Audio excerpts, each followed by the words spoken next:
Good morning.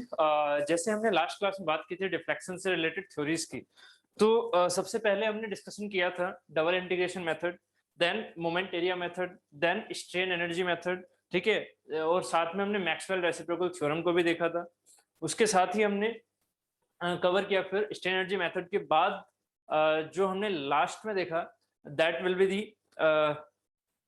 अगर हम deflection की बात कर रहे हैं, ठीक है, अगर हम डिफ्लेक्शन की बात कर रहे हैं तो ये इंपॉर्टेंट रिलेशन होता है दैट जो हमारा सुपरपोजिशन थ्योरम होता है। सुपरपोजिशन थ्योरम से ही रिलेटेड क्वेश्चन जनरली देखने को मिलते हैं। तो वही जो सुपरपोजिशन थ्योरम है हमारी, मतलब इसमें हम कंबाइंड स्टडी कर रहे होते हैं वेरियस लोड्स की, ठीक है, उसी से रिलेटेड आपके पास एग्जाम में क्वेश्चन आते हैं। ठीक है, तो मैंने जो अब ये क्वेश्चंस लिए हैं, मैंने आपसे कहा भी था कि मैं 5-6 क्वेश्चन एक्स्ट्रा आपको करवा के चलूंगा, जिससे कि जब आपका एग्जाम होगा तो आपको फियर ना हो जरा सा भी कि हमने इस टाइप के क्वेश्चन नहीं किए हैं। मैं हर एक टाइप को यहाँ पर टच करके चल रहा हूँ। प्लीज कंसिडर कीजिएगा मेरी बात को कि मैं हर एक टाइप को टच करके चल रहा हूँ। इसका मतलब ये नहीं हुआ कि मैं एग्जैक्ट क्वेश्चन करा रहा हूँ। Exact question in the sense कि जो क्वेश्चन आएगा वो इसी से रिलेट होगा, बट उसकी वैल्यूज अलग होंगी ऑब्वियसली। ठीक है, तो वो क्या होगा, उसका सेंस जो आएगा, चाहे वो ट्विस्टिंग का ही क्यों ना हो। डिफ्लेक्शन इन ट्विस्टिंग भी ऐसे क्वेश्चन आए हुए हैं, बट मैं यहाँ एक क्वेश्चन नॉर्मल लेके चलूंगा जिससे आप ट्विस्टिंग वाला सेंस में समझ जाओ कि ट्विस्टिंग में डिफ्लेक्शन की वैल्यू किस तरह से आती है, टॉर्जन में कैसे आती है। तो सारे क्वेश्चन हम लेके चलेंगे, आर्क वाइज क्वेश्चन जो आते हैं वो भी लेके चल रहे हैं, सब क्वेश्चन यहाँ पर लेके चलेंगे।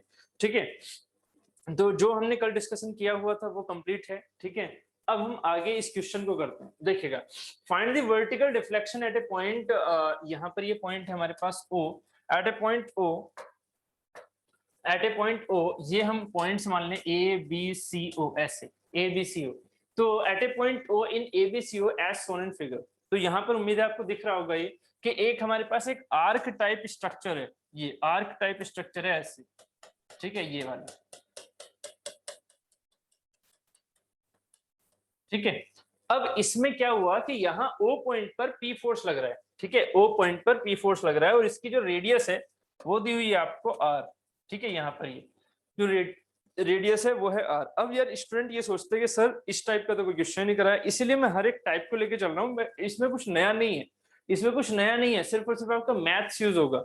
जिसका मैथ स्ट्रॉन्ग है, उम्मीद है वो इस चीज को क्वेश्चन को आराम से बना भी ले जाएगा, बट ऐसा कुछ नहीं है, मैथ्स भी आप पढ़ते हैं। ठीक है, तो इस चीज को आप अच्छे से समझ सकते हैं। एक होते हैं हमारे कार्टेशियन कोऑर्डिनेट, एक होते हैं हमारे जो बेसिकली एंगुलर। ठीक है, जो जिसमें थीटा एंड आर की बात की जाती है। ठीक है, तो आर एंड थीटा के बेसिस पर जो हमारे कोऑर्डिनेट आते हैं, ठीक है, तो यहाँ लिमिट जो चलेगी वो लिमिट क्या है, 0 से L लेके चलोगे। यहाँ 0 से L का कोई कॉन्सेप्ट ही नहीं है। देखो ये जो जब भी क्वेश्चन में आपसे डिफ्लेक्शन पूछा जाए, उस पॉइंट के रेस्पेक्ट में, O के रेस्पेक्ट में डिफ्लेक्शन पूछा है, तो कौन सा मेथड आप लेके चलोगे, मुझे आंसर दीजिए। मैंने कहा ना कि हर एक मेथड का अपना फायदा होता है तो अपना नुकसान होता है। तो यहाँ पर फायदा किस चीज का है, कौन से मेथड का है जो डायरेक्टली आप इस पर लगा सकते हो। माइंड में एकदम क्लियर लेके चलो, आप इस क्वेश्चन में कौन सा मेथड लगाओगे। हमारे पास 3 से 4 मेथड है। क्या मैं डबल इंटीग्रेशन लगाऊं इसमें, क्या मैं इसमें डबल इंटीग्रेशन लगाऊं? ऑब्जेक्टिव में क्वेश्चन आया हुआ है, मान लेते हैं। ठीक है, क्या मैं इसमें डबल इंटीग्रेशन लगाऊं? नहीं। तो फिर कौन सा लगेगा? मोमेंट एरिया मेथड टफ पड़ जाएगा, इसका BMD बनाना टफ पड़ जाएगा आपको, क्योंकि ये क्या है, एक आर्क की शेप है ना। मैंने ऐसे क्वेश्चंस भी आपको BMD में बनवाए हैं, अगर शायद याद हो आपको। जो हमारा मैंने आपको क्वेश्चंस दिए हुए हैं किस सेंस में, असाइनमेंट्स में मैंने आपको क्वेश्चन दिए हुए हैं BMD बनाने के लिए। ठीक है, तो क्या इसमें मोमेंट एरिया में नहीं लगेगा। मैक्सवेल रेसिप्रोकल का कोई मतलब नहीं है, दूसरा कोई फिगर नहीं दे रखा। ठीक है, हमारे पास बचता है फिर स्ट्रेन एनर्जी मेथड, और स्ट्रेन एनर्जी मेथड से ही क्वेश्चन को पहले पढ़ लो कि क्या पूछा है, डिफ्लेक्शन पूछा है एट ए पॉइंट O। ठीक है, इन वर्टिकल डायरेक्शन, क्या मेरा फोर्स वर्टिकल डायरेक्शन में है? अगर है तो उस पर ऐसे रखो, अगर नहीं है तो Q ले लो, अगर नहीं है तो उस डायरेक्शन में क्या ले लो, Q ले लो। ठीक है, जो सूडो फोर्स मेथड था। ठीक, तो यहाँ पर P वर्टिकल में है, सीधा हमें क्या निकालना होगा, स्ट्रेन एनर्जी। हमें अब सेंस समझ के चलिएगा कि जब मैं इस क्वेश्चन को सोल्व करूंगा तो आपके माइंड में क्या चलेगा, माइंड में चलेगा कि टोटल स्ट्रेन एनर्जी इस बॉडी में कितनी है सॉरी, टोटल स्ट्रेन एनर्जी इस बॉडी में कितनी है, आपको ये देख के चलना होगा। ठीक है, टोटल स्ट्रेन एनर्जी कितनी होगी, कौन से वाले फॉर्मूले से आएगा, यहाँ पर क्या है, यहाँ बेंडिंग है, ट्विस्टिंग है, क्या है भाई, यहाँ बेंडिंग है या ट्विस्टिंग है? बेंडिंग है, साफ दिख रहा है, ना ही एक्सियल वाली चीजें, बेंडिंग है, साफ दिख रहा है। तो हमारे पास कौन सी इक्वेशन हम लेके चलेंगे, mx स्क्वायर dx अपॉन में 2ei। कहां से कहां लेके चलेंगे, अब मैं वो लिमिट वगैरह रखूंगा आपके सामने, बट मेरे पास इंपॉर्टेंट पॉइंट है, इसके बॉडी के अंदर टोटल स्ट्रेन एनर्जी कितनी, मेरे पास इंपॉर्टेंट ये चीज है, इसके अंदर टोटल स्ट्रेन एनर्जी कितनी। जब तक कि कुछ ना दिया हो तो आप एक्सियल डिफ्लेक्शन को नेग्लेक्ट मानते हैं, उसकी स्ट्रेन एनर्जी को नेग्लेक्ट मानते हैं, ठीक है, जब भी डिफ्लेक्शन की बात करते हैं तो इस कंडीशन को जरा सोचिएगा, अगर ये पी फोर्स है तो यहाँ इस आर्क के बेसिस पर आप आर थीटा वाला कॉन्सेप्ट लेके चलो, ठीक है, आर थीटा वाला कॉन्सेप्ट लेके चलो यहाँ पर, ठीक है।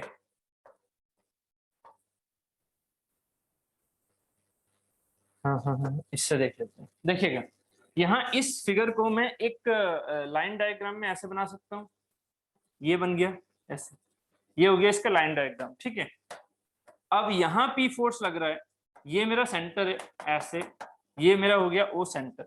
अगर मैं इस पी फोर्स को यहाँ पर ट्रांसफर कर दूं, क्योंकि आपने ऐसा क्वेश्चन पहले देखा हुआ है, मैंने आपको थोड़ा बहुत इसमें हिंट दिया हुआ है, ऐसा क्वेश्चन यहाँ पी फोर्स ऐसे लग रहा था, आपसे हॉरिजॉन्टल पूछा था तो आपने क्यों लगा दिया था, बट यहाँ तो वर्टिकली पूछा है, तो इसमें होगा क्या, आपको पहले यहाँ पर ट्रांसमिट करना होगा, स्ट्रेन एनर्जी निकालने के लिए आपको टोटल स्ट्रेन एनर्जी की वैल्यू की बात करनी होगी। तो टोटल स्ट्रेन एनर्जी किस सेंस में आ जाएगी, जरा यहाँ से देखिएगा, वर्टिकल डिफ्लेक्शन की बात कर रहा हूं मैं, तो इस पॉइंट के बेसिस पर, ये टोटल बॉडी एक है, इस पॉइंट के बेसिस पर यहां से यहां तक की स्ट्रेन एनर्जी, यहां से यहां तक की स्ट्रेन एनर्जी, प्लस यहां से यहां तक की स्ट्रेन एनर्जी, यस और नो, आंसर दीजिए मुझे। ये क्या है हमारा, ओ से सी एंड सी बी ए, ठीक है।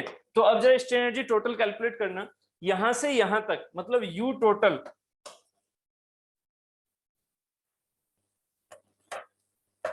यू टोटल मेरा क्या हो जाएगा, यू टोटल हो जाएगा यू ओ सी प्लस में U C B A, U C B A. तो यू ओ सी कितना होगा, पी फोर्स है, इसके कोरस्पॉन्डिंग इसमें बेंडिंग आएगी, ठीक है, बेंडिंग आएगी। तो यहाँ पर जो हमारे पास एक्स, ये एक्स डिस्टेंस पर हो गया, ऐसे मान लिया ये एक्स डिस्टेंस पर है, तो एक एक्स एक्स सेक्शन काटा, तो यहां से यहां तक क्या लेके जा रहा है, यू ओ सी अलग से पहले निकाल लेते हैं। यू ओ सी क्या होगा मेरा, इंटीग्रेशन ऑफ जीरो से लेके, ये आर डिस्टेंस है, जीरो से लेके आर, ठीक है, मोमेंट कितना हो जाएगा, पी इंटू एक्स हो जाएगा, तो मोमेंट हो गया पी इंटू एक्स का होल स्क्वायर इंटू डीएक्स। देखो फिर से मैं थोड़ी सी गलती कर रहा हूं यहाँ पर, कि ये हमारे पास U O C plus U B A है, ठीक है। अब इसमें जो यहाँ पर मोमेंट होगा, ध्यान से समझना, जो यहाँ पर मोमेंट होगा एम एक्स एक्स, ठीक है, जैसे कि इसमें हुआ था, ठीक, हाँ ठीक है, सॉरी यहाँ पी एक्स का स्क्वायर डी एक्स, ठीक है, अपोन में 2ei, एक चीज तो हो गई ये, ठीक है। दूसरी, ये इस केस में मुझे समझाना था आपको, जो मैंने यहाँ पर ये समझाया था, ठीक है, ये वाली चीज ऐसे जब गया था, तो इसका जो ये वाला पार्ट था दैट इज दी पीएल, तो यहाँ आएगा वो अभी इसमें। तो अभी मैं 2 यूसीबीए को अलग से लिखता हूँ, यूसीबीए को अलग से लिखूंगा, ठीक है। तो अभी फिलहाल इतने को यहाँ पर रखो, ठीक है, इसकी कैलकुलेशन कर लो, इसकी कैलकुलेशन क्या हो जाएगी, ठीक है, इसकी कैलकुलेशन हो जाएगी 0 से लेके r, मतलब लेंथ है ये मेरी, थीटा के सेंस में नहीं है, तो यहाँ पर ये हो जाएगा P square x square upon में 2ei dx। सो 0 से लेके r, ये वैल्यू कितनी हो जाएगी, पी स्क्वायर, ये हो जाएगा r क्यूब अपॉन 3 मतलब 6ei, ये आपको मैंने कल भी समझा दी थी। तो ये वैल्यू आ गई हमारी UOC। अब लेके चलो UCBA, यही इंपॉर्टेंट है, यहां तक तो उम्मीद है आप समझ चुके होंगे। अब ये इंपॉर्टेंट है UCBA। UCBA क्या होगा, पहले आपको इस फोर्स को यहाँ ट्रांसफर करना होगा, तो आप पहले इसका फिगर बना लो, ये फिगर बन गया मेरा, इसमें पहले फिगर में कंप्लीट करो इस चीज को, फोर्सेस कैसे लग रहे होंगे।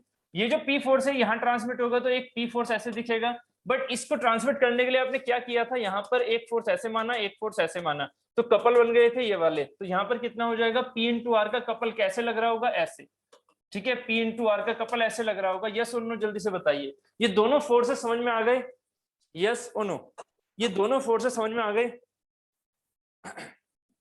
ओके ठीक है। तो पी फोर्स ये हो गया, पी आर मोमेंट ये हो गया। अब ये बॉडी क्या है, ये बॉडी एक है, ऐसा नहीं है कि ये बॉडी अलग अलग है, ये बॉडी एक है, बस ये आर्क में घूमी हुई है। अगर ये आर्क में घूमी है तो हम क्या लेके चलेंगे, यहाँ पर आर थीटा कोऑर्डिनेट, ठीक है। आर थीटा कोऑर्डिनेट में हमने क्या किया, यहाँ पर एक बीच में कोई भी सेक्शन तो काटना पड़ेगा, तो ये सेक्शन काटा मैंने, जैसे यहाँ पर ये एक्स एक्स बोला था, इसे मैं x1 बोल देता हूँ, तो ये हो गया मेरा सेक्शन x1। जैसे कि याद होगा लास्ट क्वेश्चन में जो ये वाला क्वेश्चन था उसमें हमने एक तो काटा था सेक्शन x और एक काटा था y, उम्मीद है याद होगा। तो यहाँ पर मैंने x1 सेक्शन काटा। अब क्योंकि आपको दिख रहा है ये x1 सेक्शन टिल्टेड है, मतलब ये लेंथ वाइज नहीं है, तो आपको कैसे लेना होगा, थीटा वाइज। तो यहाँ के जो स्ट्रेन एनर्जी होगी वो कैसी आएगी, जरा सोचिएगा। लिमिट, पहले तो यहाँ x1 पर m की वैल्यू निकालनी है मुझे सबसे पहले क्या निकालना होगा, mx1। तो mx1 क्या होगा थीटा के सेंस में, जरा इसको आप समझिएगा। mx1 थीटा के सेंस में क्या होगा, आपने क्या किया, यहाँ पर एक छोटा सा एलिमेंट काटा, ऐसे तो होता है। ये एलिमेंट जो काटा है ये कितना है, ये dx नहीं है, x डायरेक्शन में तो है नहीं है, x डायरेक्शन थी हॉरिजॉन्टल, ये क्या हो गया मेरा ds हो जाएगा, इसे क्या बोलूंगा मैं, ds एक छोटा सा मैंने सेक्शन काटा। इस चीज को थोड़ा सा जूम इन करके देख लेते हैं। ds मैंने छोटा सा यहाँ सेक्शन काटा, ये मेरा ds सेशन है, ये ds यहाँ पर कितना एंगल सब्स्टिट्यूट कर रहा है, क्योंकि मुझे यहाँ पर क्या लेने हैं, एंगल वाइज कोऑर्डिनेट। यहाँ पर ये एंगल कितना सब्स्टिट्यूट कर रहा है, डी थीटा। ये जो ds एलिमेंट है ये डी थीटा एंगल सब्स्टिट्यूट कर रहा है, जबकि r यहाँ पर क्या है, इसकी रेडियस, r यहाँ पर क्या है, इसकी रेडियस। क्लियर है, r ये हो गया, ds ये हो गया। तो ds की वैल्यू अलग, अगर मैं अलग से लिखूं, ये समझ में आ गया, यहाँ पर ds की वैल्यू अगर मैं यहाँ पर अलग से लिखता हूं तो कितना हो जाएगा, ds equal to R D theta, इसमें तो कोई दिक्कत नहीं होगी आपको, ds equal to R D theta, R equal to angle into radius. ठीक है, ये हो गया। अब कितना एंगल यहाँ बना है इस हॉरिजॉन्टल से, वो और लिख दो, कितना एंगल बना है इस हॉरिजॉन्टल से, थीटा। याद है, ये हमारे पास थीटा है तो ये डी थीटा, मतलब कितना एंगल सब्स्टिट्यूट हो रहा है, ये मेरी लिमिट देगा, तो थीटा अगर यहाँ पर ऐसे जा रहा है तो थीटा कितना सब्स्टिट्यूट हुआ यहाँ पर, और ये वाली जो चीज, ये कितना थीटा चल रहा है इस साइड से, मतलब थीटा इक्वल टू 0 से लेके 180 तक मेरा पूरा आर्क है, थीटा इक्वल टू 0 से लेके 180 तक मेरा पूरा आर्क है। बट मुझे अभी कहां पर देखना है, थीटा पर मुझे x1 पर mx देखना है, थीटा पर मुझे x1 पर mx देखना है, mx1 देखना है, तो उसकी वैल्यू क्या हो जाएगी, उसकी वैल्यू हो जाएगी जो यहाँ पर मोमेंट होगा। अब यहाँ मोमेंट कौन सा होगा, जरा उसको सोचो। यहाँ मोमेंट को देखने के लिए आप क्या देखोगे, मोमेंट क्या होता है, फोर्स इनटू परपेंडिकुलर डिस्टेंस। तो इस पॉइंट से पहले जरा सोचो ये वाली चीजें, ये क्या है मेरे पास, ये है r, इसका r का ये क्या हो जाएगा, r साइन थीटा हो जाएगा, कोई दिक्कत नहीं है, कोई भी प्रॉब्लम हो तो बताना, ये हो जाएगा r साइन थीटा, और ये वाला पार्ट क्या हो जाएगा, r कोस थीटा, यहां से यहां तक, r कोस थीटा। मैंने ये जो पॉइंट लिया था उसके कोरस्पॉन्डिंग मैंने ये वर्टिकल हाइट देख ली, हॉरिजॉन्टल हाइट देख ली। ऐसा क्यों देखा, क्योंकि मुझे यहाँ पर, ध्यान से समझिएगा, क्योंकि मुझे यहाँ पर एक P फोर्स दिखा था, और ये P फोर्स कहां पर है, ये ऐसे समझो, ये P फोर्स कहां पर है, इस पॉइंट के अबाउट, कौन से पॉइंट के अबाउट, इस ds पॉइंट के अबाउट, इस वाले पॉइंट के अबाउट ये P फोर्स कैसे जा रहा होगा, इसकी लाइन ऑफ एक्शन कैसे जा रही है, ऐसे। ठीक है, तो हम क्या कहते हैं कि जिस पॉइंट पर मुझे m चाहिए होता है, मोमेंट चाहिए होता है, वहां से वर्टिकल डिस्टेंस होती है, सॉरी वहां से परपेंडिकुलर डिस्टेंस होती है, वहां से ये मतलब नहीं होता कि वो मेंबर कैसा है, उससे हमें मतलब नहीं होता, हमें मतलब होता है जो पॉइंट, जो फोर्स उस पर लग रही है, पॉइंट फोर्स, उससे उस मेंबर की जो परपेंडिकुलर डिस्टेंस है वो मेजरमेंट कितना है। तो यहाँ पर ये जो परपेंडिकुलर डिस्टेंस है ये कितनी आ रही है, ये परपेंडिकुलर डिस्टेंस आएगी इन दोनों को पॉइंट के बीच में, कितनी आएगी, ये वाली, ये दोनों के बीच में कितनी होगी, ये वाली, है कि नहीं, क्योंकि P की लाइन ऑफ एक्शन ऐसे जा रही है, तो ये वाली डिस्टेंस हो गई एक तरह से। यहां से अगर देखा जाए तो ये डिस्टेंस है, ये डिस्टेंस मुझे यहाँ दिखेगी। ये टोटल डिस्टेंस कितनी है, जल्दी से आंसर दो, मैं क्या पूछ रहा हूँ, पहले ये तो बताओ समझ में आ रहा है या नहीं आ रहा है। इस O पॉइंट से ये वाली डिस्टेंस कितनी है, यहाँ से यहाँ तक, पहले ये आंसर दो, r। ठीक है, तो r में से कितना घटा दोगे, r कोस थीटा, तो आंसर ये आ जाएगा r minus r cos theta, yes और नो। ये मेरे पास डिस्टेंस आ गई, r minus r cos theta, very good. ये मैंने क्यों किया, क्योंकि मुझे इस पर मोमेंट चाहिए, तो इस पर मोमेंट दो चीजों की वजह से लग रहा है। इस पॉइंट पर मोमेंट जो x1 सेक्शन काटते हैं, जैसे कि लास्ट वाले क्वेश्चन में y1 काटा था, तो यहाँ पर ये जो पॉइंट फोर्स है इसकी वजह से आने वाला मोमेंट प्लस, अब समझो यहाँ इसकी वजह से आने वाला मोमेंट प्लस किसकी वजह से मोमेंट, जो ये पी आर है, ये पॉइंट मोमेंट है। अब एक बात बताइए, क्या पॉइंट मोमेंट इस डायरेक्शन में इस पॉइंट पर यहाँ लग रहा है, तो यहाँ पर पॉइंट मोमेंट क्या अलग लगेगा, पी आर, यहाँ पी आर लगेगा या कुछ और लगेगा, आंसर दीजिए। यहाँ पर जो पी आर लग रहा है वो यहाँ पर पी आर ही काम करेगा या नहीं करेगा, पी आर ही काम करेगा या नहीं करेगा, जल्दी से बताइए। सेम काम करेगा, अगर वो सेम काम करेगा, क्यों करेगा, क्योंकि मटेरियल सेम है, मटेरियल सेम है और ये एक पॉइंट मोमेंट है। अगर पॉइंट मोमेंट है तो वो पॉइंट मोमेंट कभी भी उसके शेप पर डिपेंड नहीं करता। अगर बॉडी पर पॉइंट मोमेंट ऐसे लगा हुआ है, यहाँ पर ऐसे, ऑब्वियस है कि इस पर हर जगह पॉइंट मोमेंट यही वाला काम कर रहा है। ठीक है, यहाँ अगर ट्रांसवर्स फोर्स अलग है तो वैल्यूज अलग होंगी। ठीक है, जबकि यहाँ पर अगर पॉइंट मोमेंट ऐसा है तो पॉइंट मोमेंट हमारा सेम जगह काम कर रहा है। ठीक है, ट्रांसवर्स फोर्स के बेसिस पर भी यहाँ जो पॉइंट है उससे वर्टिकल डिस्टेंस ली जाएगी, बस वर्टिकल डिस्टेंस, परपेंडिकुलर डिस्टेंस ली जाएगी, बस, इससे अलावा कुछ नहीं। ठीक है, तो शेप पर डिपेंड नहीं करती है हमारी मोमेंट की वैल्यू, ये चीज मैंने पहले भी बोली थी। ठीक है, जब EI वाला कॉन्सेप्ट समझाया था।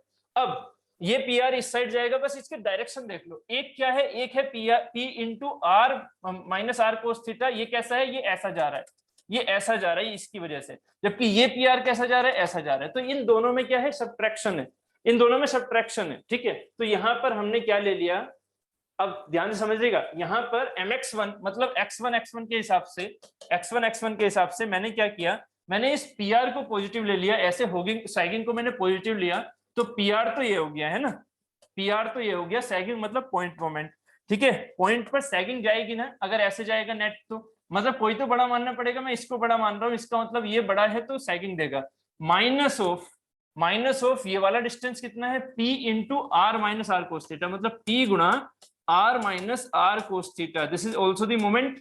ठीक है, ये मोमेंट यहां तक हो गया। अब इसको कैलकुलेट कर लो, क्या बन जाएगा, PR माइनस PR प्लस में PR कोस थीटा। सो आंसर क्या आ गया, आंसर आ गया मेरा PR कोस थीटा।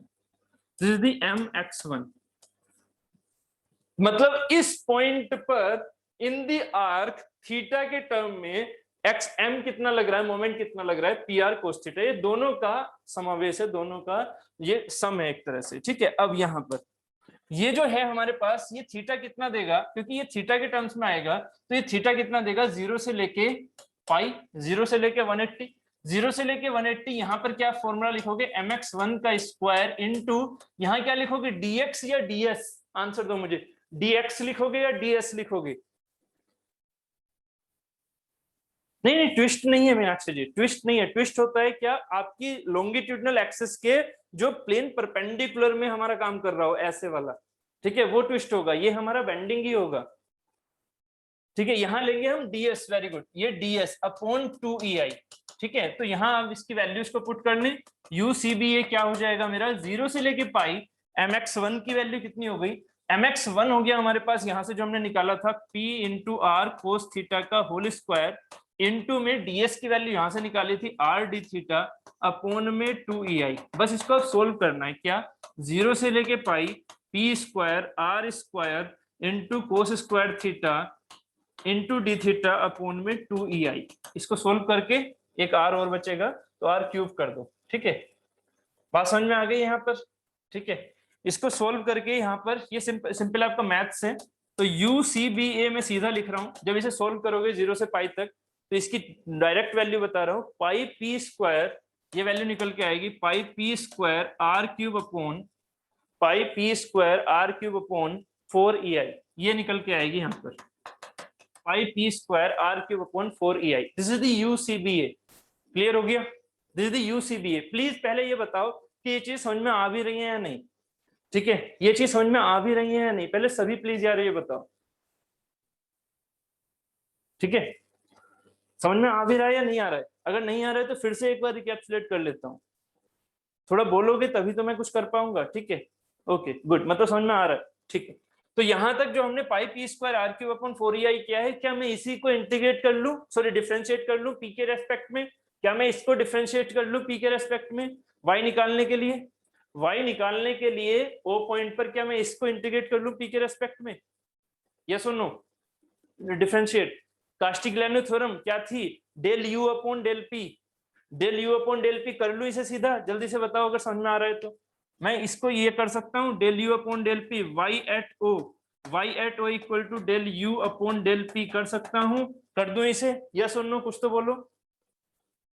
बहुत बढ़िया बहुत बढ़िया, बस मैं यही समझना चाह रहा था कि आप समझ भी रहे हो या बस ऐसे सुन रहे हो। ठीक, बहुत बढ़िया। यहाँ पर क्या है, यहाँ पर आपके पास जो वर्टिकल डिफ्लेक्शन आएगा ओ पॉइंट पर, वो टोटल स्ट्रेन एनर्जी के हिसाब से आएगा, और टोटल स्ट्रेन एनर्जी यहाँ पर ओ से सी प्लस सी से बी ए भी है, मतलब यहाँ OC वाला पार्ट और CBA वाला पार्ट, ये सब कुछ टोटल मिक्स करने के बाद जो U आएगा उसको P से डिफरेंशिएट करना है, फिर आपका उस पॉइंट पर P की डायरेक्शन में डिफ्लेक्शन निकलेगा। This is the caustic-Elano theorem. ठीक है, तो यहां से हमारे पास जो आएगा टोटल, वो टोटल आएगा जो मैंने पहले ही लिख दिया था, U total equal to UOC plus UCBA।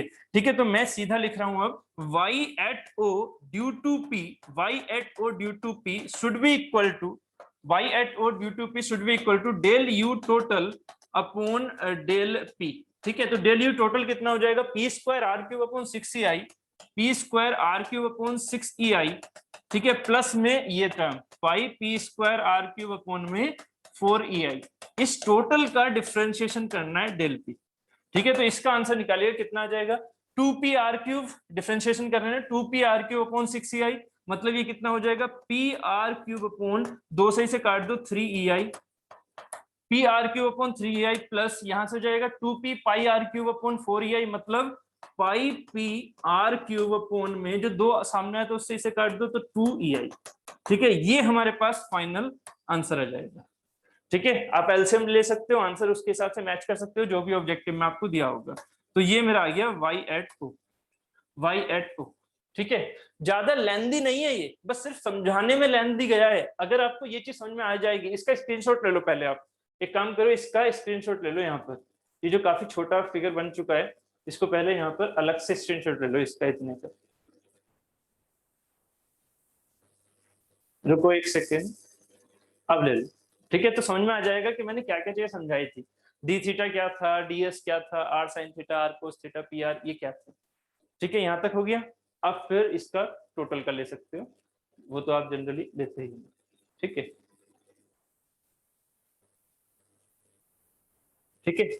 तो अगर मैथ्स स्ट्रॉन्ग है, उम्मीद है मैथ्स आपका स्ट्रॉन्ग होगा ये सभी का, तो आपको ये जो कोऑर्डिनेशन सिस्टम होता है ये आपको पता होगा।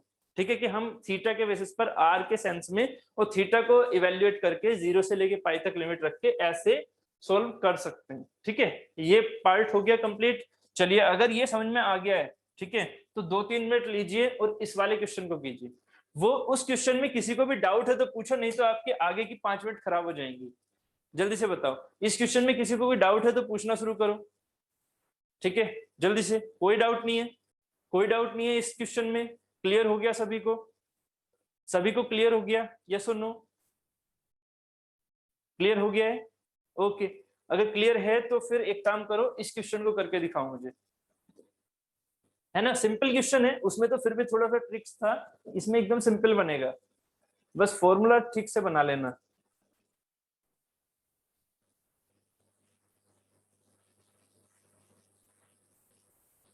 ठीक है, वही आर डी थीटा वाला सेंस, डिस्टेंस लेके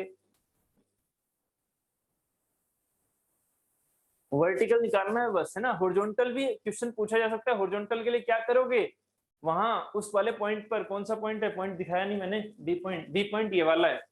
ठीक है, ये ए पॉइंट है। बी पॉइंट पर अगर हॉरिजॉन्टल पूछूंगा तो क्या करते, तो आप एक शूडो फोर्स क्यू के डायरेक्शन में लगा दोगे और क्यू के हिसाब से आंसर आ जाएगा। फिर del P del U upon del Q कर दोगे और फिर क्यू की वैल्यू 0 कर दोगे, आंसर आ जाएगा आपके पास। ठीक है, तो अभी आपको सिर्फ और सिर्फ वर्टिकल बताना है, सिंपल क्वेश्चन है वर्टिकल।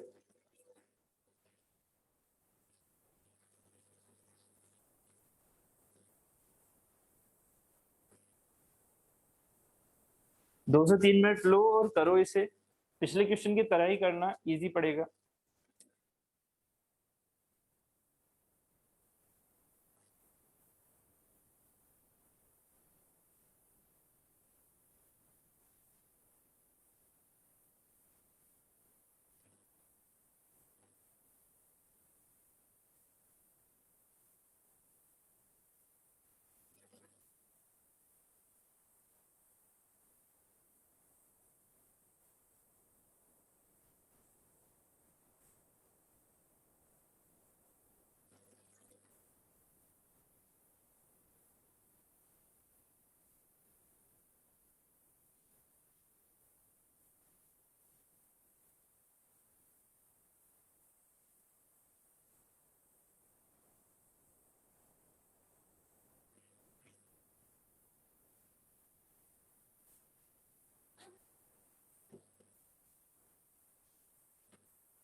करो भाई, जल्दी से आंसर दो।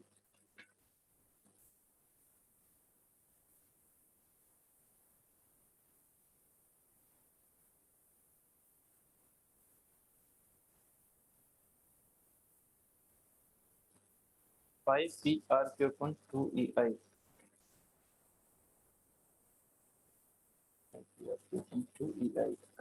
थोड़ा गड़बड़ हो गया कहीं, टू की मल्टीप्लिकेशन में गड़बड़ हो रहा है, देखो मीनाक्षी जी, टू की मल्टीप्लिकेशन में गड़बड़ है कुछ।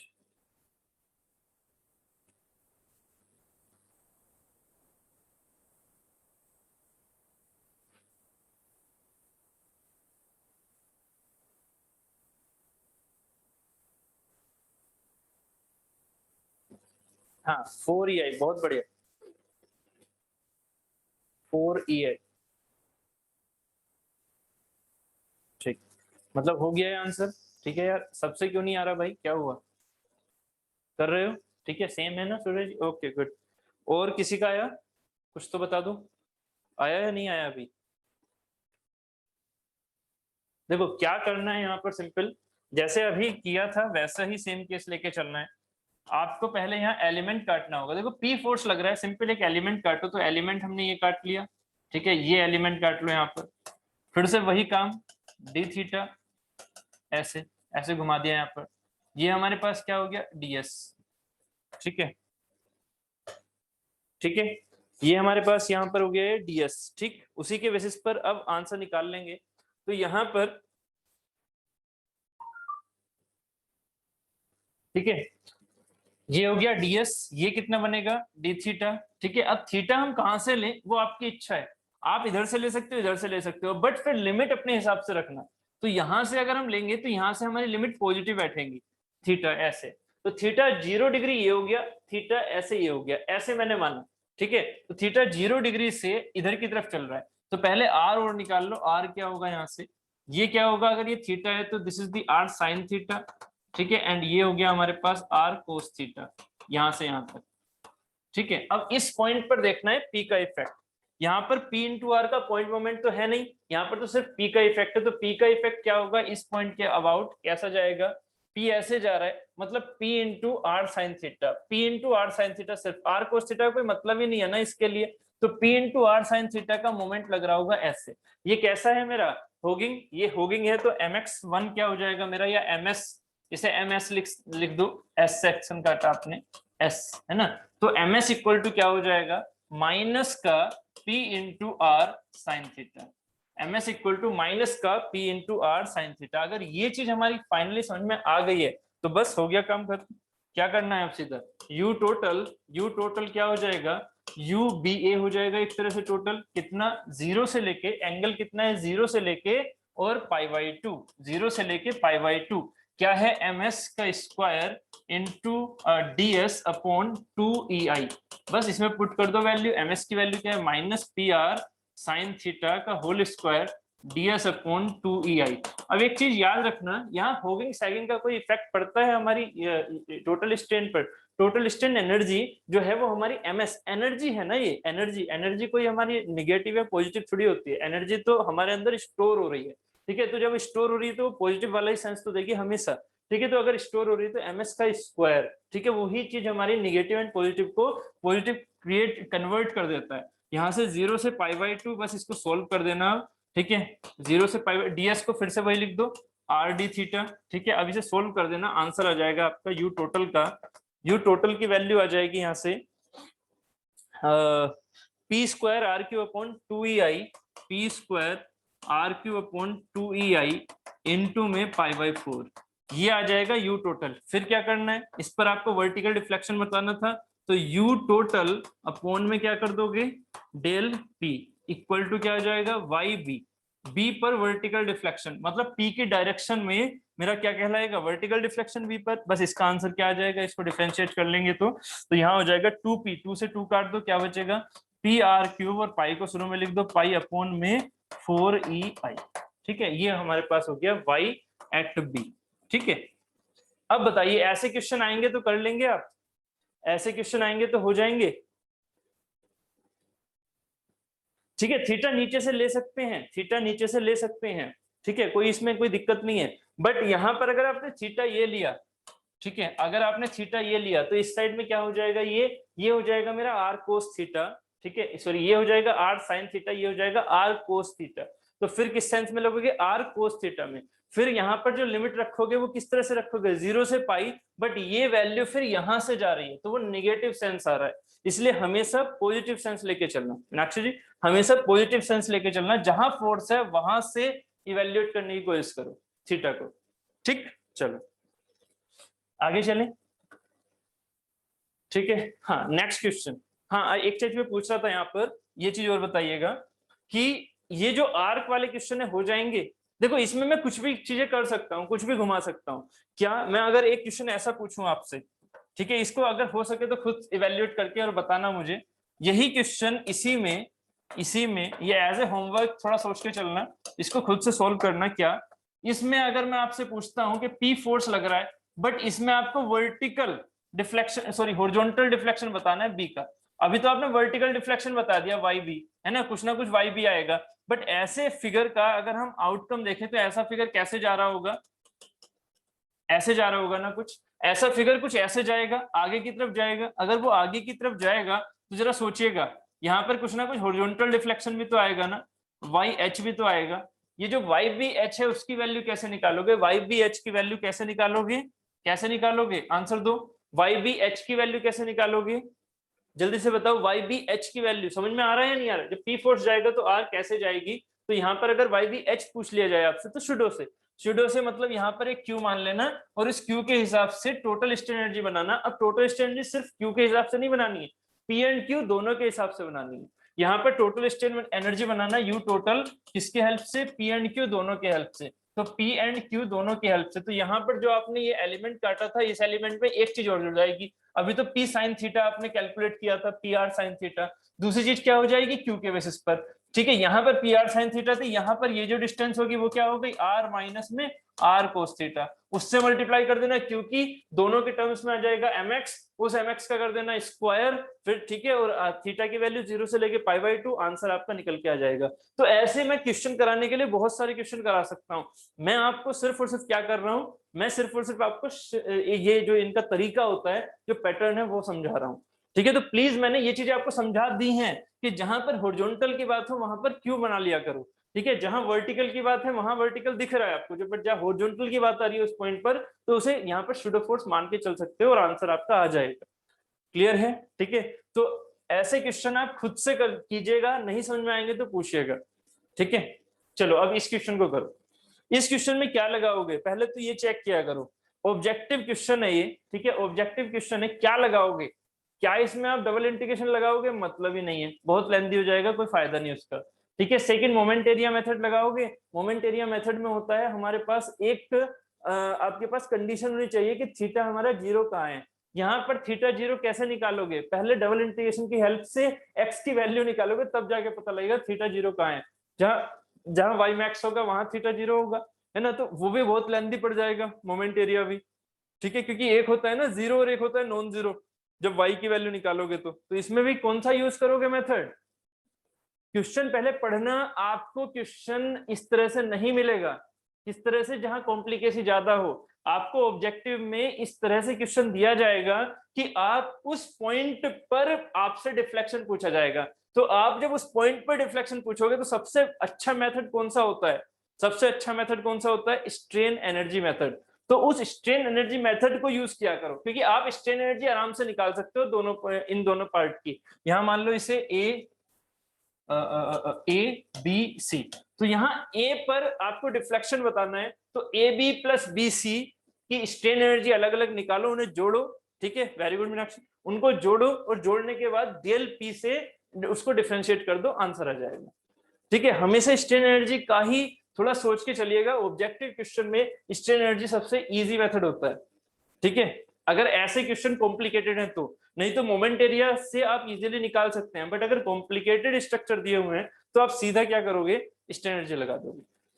ठीक है, चलो अब आपके पास इंपॉर्टेंट चीज क्या है, यहाँ पर स्ट्रेन एनर्जी लगाओगे तो लगाओगे कैसे। अब क्या करोगे यहाँ पर, जैसे मैंने एसएफडी एंड डीएमडी में आपको ये चीजें समझाई थी तो mx निकालना। तो यहाँ पर ये भी चीज मैंने बोली थी, याद करो बीएमडी में, कि आप दोनों साइड से भी चल सकते हो, एक साइड से भी चल सकते हो, दूसरी साइड से भी आ सकते हो। तो आपको मेन चीज क्या है आपके माइंड में, आपके माइंड में है कि strain energy of A B, U of A B plus U of B C plus U of B C is the total strain energy. हमें निकालना होता है टोटल, और फिर उस फोर्स से क्या कर देते हैं, डिफरेंशिएट। तो यहाँ यू टोटल क्या होगी, U A B plus U B C. तो आपको क्या लेके चलना है, पहले ए बी में एम एक्स की इक्वेशन बना लो, फिर बी सी में एम एक्स की इक्वेशन बना लो। तो यहाँ बीएमडी की तरह वो मत करना जब मैं एक साइड से चलता था, फिर हो जाएगा कॉम्प्लिकेटेड, आपको लिमिट रखनी पड़ेंगी उसके हिसाब से। आप क्या करोगे, एक बार इस साइड से चल लो इस पार्ट के लिए, और इस पार्ट के लिए क्या कर लो, इस साइड से चल लो, काम खत्म। क्योंकि आपको इसकी स्ट्रेन एनर्जी अलग से निकालनी है, इसकी स्ट्रेन एनर्जी अलग से निकालनी है, ठीक है। लिमिट अपने हिसाब से रखना। तो यहाँ अगर मैं ए बी की बात करूं तो P इंटू एक्स कर सकता हूँ, P इंटू एक्स सीधा। बट उससे पहले अगर मैं इसकी बात कर रहा हूं तो पहले आपको आर सी पता होना चाहिए नहीं, यहाँ पर आर भी पता होना चाहिए नहीं। अब ये क्या है, ये एक ओवरहैंगिंग है, ओवरहैंगिंग है तो कैसा है, डेटर्मिनेट है, डेटर्मिनेट है तो आर बी आर सी आप निकाल सकते हो। आर बी आर सी निकाल के बताइए क्या होगी आर बी आर सी। पहले आर बी आर सी बताओ मुझे क्या है, R B and R C, जल्दी से बताओ R B and R C की वैल्यूज क्या आ रही है।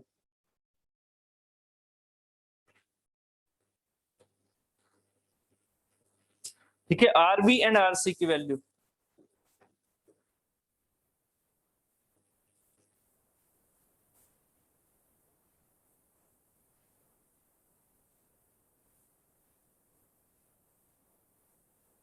That is the P by three and P/3 and 4P/3। P/3 किसमें, माइनस में, बहुत बढ़िया, माइनस P/3 एंड प्लस में 4P/3। अगर मैं यहाँ पर पूछूं तो ये है ना हमारी 4P/3, यस और नो, और ये है मेरी माइनस में P/3, यस और नो। ठीक है, ये सही है आपके हिसाब से जो आप बोल रहे हो, ठीक, गुड। तो अब यहाँ से क्या करोगे, पहले इस वाले पार्ट की बात कर लो।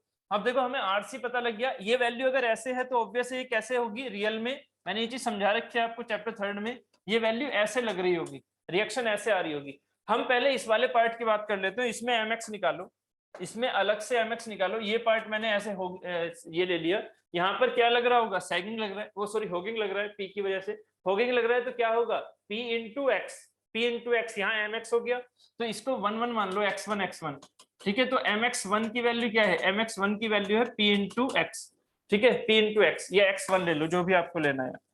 इस पर क्या होगा, इस पर जब हमने ये सेक्शन काटा यहाँ पर, ये किसके लिए, ये है आपके ए बी पार्ट के लिए, ठीक है, और ये मैं इधर कर रहा हूँ बीसी पार्ट के लिए। अलग अलग स्ट्रेन एनर्जी निकाल लेंगे, ठीक है, क्योंकि ये अलग स्ट्रेन एनर्जी, ये अलग स्ट्रेन एनर्जी है, ठीक है। इसमें क्या होगा, इसकी स्ट्रेन एनर्जी क्या हो जाएगी, यहाँ पर ये क्या हो जाएगी मेरी P/3 ऐसे, और ये मान लीजिए x1 ये है, यहाँ से सॉरी x2, ये x2 सेक्शन है, क्योंकि मैं सेक्शन अब यहाँ ले रहा हूँ। अगर मैं इसको लेके चलता तो कोई बात नहीं है, आप ये प्लस ये कर लेते, रिएक्शन इसकी वजह से और इसकी वजह से कर लेते, बट वो टोटल स्ट्रेन एनर्जी होती फिर सेंस में, ठीक है। नहीं तो फिर आपको x की वैल्यू कहाँ से रखनी पड़ती है, इस वाली लेंथ से आगे, L/3 से आगे। तो अभी क्या है, दोनों तरफ से चलो, इजी पड़ेगा। एक बार ए बी को किया ऐसे, एक बार करो बी सी को इधर से करोगे, तो यहाँ से यहाँ तक की लिमिट लेनी पड़ेगी, 0 से लेके L तक की। ये डिस्टेंस क्या है मेरी L, तो 0 से लेके L तक की क्या हो जाएगी, P/3 इंटू एक्स, ये क्या देगा, ये होगिंग देगा फिर से।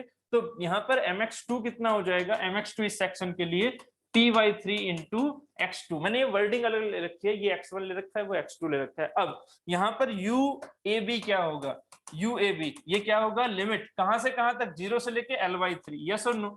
ए बी है ना, तो 0 से लेके L/3, mx1 का स्क्वायर इंटू dx1 अपॉन में 2ei, इसे मैंने x1 बोल दिया, ठीक है। यहाँ क्या हो जाएगा, UBC क्या होगा, 0 से लेके, इधर से 0 चल रहे, 0 से लेके L तक, 0 से लेके L तक कितना हो जाएगा, ये P/3 इंटू x2 का होल स्क्वायर, मतलब mx2, ठीक है। मतलब ये चीज क्या लिखोगे आप यहाँ पर, mx2, ठीक है, पहले लिख देते हैं, mx2 का whole square into dx2 upon में 2ei। मटेरियल तो सेम है तो ei सेम होगी, बस अब इनको क्या कर देना है, जोड़ देना है। तो ये मेरा यू टोटल क्या निकल के आ जाएगा, यू टोटल निकल के आ जाएगा यहाँ से। पहले इनको इंडिविजुअली सोल्व कर लो। यहाँ पर यू ए बी कितना हो गया मेरा, mx1 की वैल्यू p इंटू एक्स1, सो p स्क्वायर अलग ले लूं अपॉन में 2ei अलग ले लूं, क्या बचेगा, 0 से L/3 इंटू x1 का स्क्वायर dx1, ठीक है। इसे सोल्व करके बताओ यूबीसी क्या हो जाएगा, यूबीसी हो जाएगा इसका p स्क्वायर अपॉन में 3 3 9, 9 इंटू 2 मतलब 18, 18 EI, अंदर क्या बचेगा, इंटीग्रेशन 0 से L तक x2 का स्क्वायर इंटू dx2। ठीक है, बस अब इसको क्या कर देना है, सोल्व। ठीक है, यहाँ पर क्या हो जाएगा, ये p स्क्वायर, ठीक है, x का क्यूब है मतलब L/3 का क्यूब हो जाएगा, यहाँ x का क्यूब आएगा ना बटे 3, तो 3 दूनी 6 EI। ठीक है, और साथ में क्या हो जाएगा, L का क्यूब, L है ना, तो L का क्यूब अपॉन में 3 का क्यूब, ये क्या हो जाएगा 27, है ना, और UBC हमारा कितना निकल के आ गया, p स्क्वायर y, ये हो गया 3, तो 18 इंटू 3 इंटू EI। ठीक है, और ये हो गया मेरा L, ये सिर्फ L था तो L का क्यूब। ठीक है, ये हमारे पास आंसर आ गया, इसको टोटल में लिख दो, कितना हो जाएगा, p square L cube upon में 6 इंटू 27 इंटू EI प्लस में p square L cube upon में 18 इंटू 3 इंटू EI। ठीक है, ये हमारे पास आंसर आया, ये हो गया यू टोटल। अब क्या कर लोगे, इसको डिफरेंशिएट। ठीक है, इसको एलसीएम लेके सोल्व करो, जैसे भी आपको करना है वो कर सकते हैं आप। अब इसको डिफरेंशिएट करना है तो ए पर वर्टिकल डिफ्लेक्शन आ जाएगा, सो वाई एट ए मेरा क्या होगा, vertical deflection at A due to force P, due to P क्या हो जाएगा, डेल यू टोटल अपॉन में डेल पी। कितना हो जाएगा यहाँ से, del U total upon del P, ये हो जाएगा 2 से 2 से ये 3 टाइम्स कर जाएगा, मतलब पीएल क्यूब अपॉन में ये हो जाएगा 27 इंटू 3। ठीक है, तो ये हो जाएगा 81 EI। ठीक है, प्लस में ये हो जाएगा 2 टाइम्स, मतलब 9 9 27, तो मतलब पी एल क्यूब अपॉन में 27 EI। इसका एलसीएम ले लिया जाएगा इजीली, क्या हो जाएगा, ये 81 EI। ठीक है, ये हो जाएगा 3, मतलब 1 + 3 मतलब 4 PL क्यूब 81, तो 4/81 EI PL क्यूब। आंसर क्या हो गया हमारा, ए। 4/PL ए आ रहा है सर, सॉरी यहाँ 4 नहीं है, आंसर क्या हो जाएगा हमारा सी, 4/81। ठीक है, आंसर हो जाएगा सी, 4/81 PL क्यूब अपॉन EI सी। ठीक, क्लियर है। ठीक है, समझ में आ गया। ऐसे क्वेश्चन में क्या करना होता है आपको, थोड़ा देखो ये चीज जो है ना, ये विजुअलाइज करना है बस, है ना। इसमें क्या है कि अगर ओवरहैंगिंग है तो आप पहले एक पार्ट को स्ट्रेन एनर्जी निकाल लो, दूसरे पार्ट की इजी बेस पे स्ट्रेन एनर्जी निकाल लो। आपको यहाँ बीएमडी नहीं बनाना, यहाँ पर आपको क्या करने हैं, एम की वैल्यूज चाहिए, उनका स्क्वायर करना है सीधा। यहाँ बीएमडी नहीं बनाना स्ट्रेन एनर्जी में, आपको सिर्फ एमएक्स चाहिए। एमएक्स इस पॉइंट पर कितना है, एमएक्स इस पॉइंट पर कितना है, उनको अलग अलग करके जोड़ दो। ठीक है, उनका स्क्वायर किया, इसकी स्ट्रेन एनर्जी अलग आ गई, इसकी स्ट्रेन एनर्जी अलग आ गई, इन दोनों को जोड़ दिया, अलग अलग पार्ट की स्ट्रेन एनर्जी है ये। ठीक है, तो इसमें अगर दूसरे फोर्सेस लग रहे होते तो उनकी एमएक्स क्या है, वो आपस में जुड़ के फिर उसका होल स्क्वायर होता है। ठीक है, क्लियर है यहां तक, कंप्लीट। ठीक है, आगे चलें। इस क्वेश्चन को बताइए, सिंपल बेसिस पर कीजिएगा, ज्यादा टफ लेके नहीं जाना है। यहाँ पर जरा बस सोचिएगा, what is the vertical displacement of point C, what is the vertical displacement of point C. Pseudo force का यूज नहीं करना, मैं आपसे क्या कह रहा हूँ, स्यूडो फोर्स का यूज नहीं करना। आप करने के लिए बिल्कुल कर सकते हो, स्यूडो फोर्स का यूज यहाँ कह रहा हूं मैं नहीं करना है। ठीक है, अब आंसर दीजिए क्या होना चाहिए, vertical deflection of point C, C point ये है, बी पॉइंट ये है, ए पॉइंट ये है। इस पी की वजह से क्या ये कुछ ऊपर की तरफ नहीं जाएगा, बिल्कुल जाएगा। ये बॉडी जो है वो कुछ ऐसी हो जाएगी या नहीं, ये बॉडी कुछ ऐसी हो जाएगी। ठीक है, तो जितना यहाँ पर ये डिफ्लेक्शन यहां से हुआ है, बस यही थोड़ा सा आपके माइंड में चलना चाहिए, जितना ये डिफ्लेक्शन यहां से ये हुआ है, ये पहले ऐसे था मान लेते हैं, तो जितना ये डिफ्लेक्शन यहां से ये हुआ है उतना ही हम अप्रोक्स में क्या मान के चलते हैं कि ये जो हमारे पास ए था, ये न्यू पॉइंट है बी डैश, ये न्यू पॉइंट है सी डैश, ये A dash B dash C dash. ठीक है, तो ये हमारे पास क्या था स्टार्टिंग में, ए बी सी, तो सी का वर्टिकल डिफ्लेक्शन जितना बी वर्टिकली ऊपर गया, जितना बी वर्टिकली ऊपर गया, क्या मेरा अप्रोक्स में सीधा ये आंसर नहीं होगा, जितना सी वर्टिकली ऊपर गया वो मेरा वाई बी के बराबर होगा, यस और नो, बस ये बताओ मुझे। अगर मैं स्यूडो फोर्स की बात नहीं कर रहा, मैं एक सिंपल आंसर निकाल के चल रहा हूं, तो क्या ये आंसर सही है, जरा सोच के देखो। ये जो बी जितना ऊपर जा रहा है उतना ही तो बेसिकली सी ऊपर जा रहा है या नहीं, उतना ही ये वाई सी होगा या नहीं होगा, वाई बी के बराबर, यस। ठीक है, तो सीधा आपको यहाँ पर क्या आंसर निकालना है, for the vertical displacement of point C of the structure shown in figure, आप क्या करोगे, सीधा आंसर कि जो इस बी का वर्टिकल डिस्प्लेसमेंट होगा, ठीक है, मतलब वर्टिकल डिस्प्लेसमेंट मतलब एक तरह से deflection of of point B should be equal to vertical shifting or displacement, or deflection, ठीक है, और डिफ्लेक्शन किसका, ऑफ पॉइंट सी, ठीक है। अगर ये दोनों चीजें हमारी सेम है तो आप सीधा क्या करो, बी का वर्टिकल डिफ्लेक्शन निकालो, क्या निकलेगा, आंसर दो। बी का वर्टिकल डिफ्लेक्शन क्या निकलेगा, इस पी की वजह से, ये पी इस पर वर्टिकली कैसे कैसे लेके जा रहा होगा, क्या क्या फोर्स लग रहे होंगे, क्या क्या मोमेंट लग रहा होगा, इसकी वैल्यू बताइए।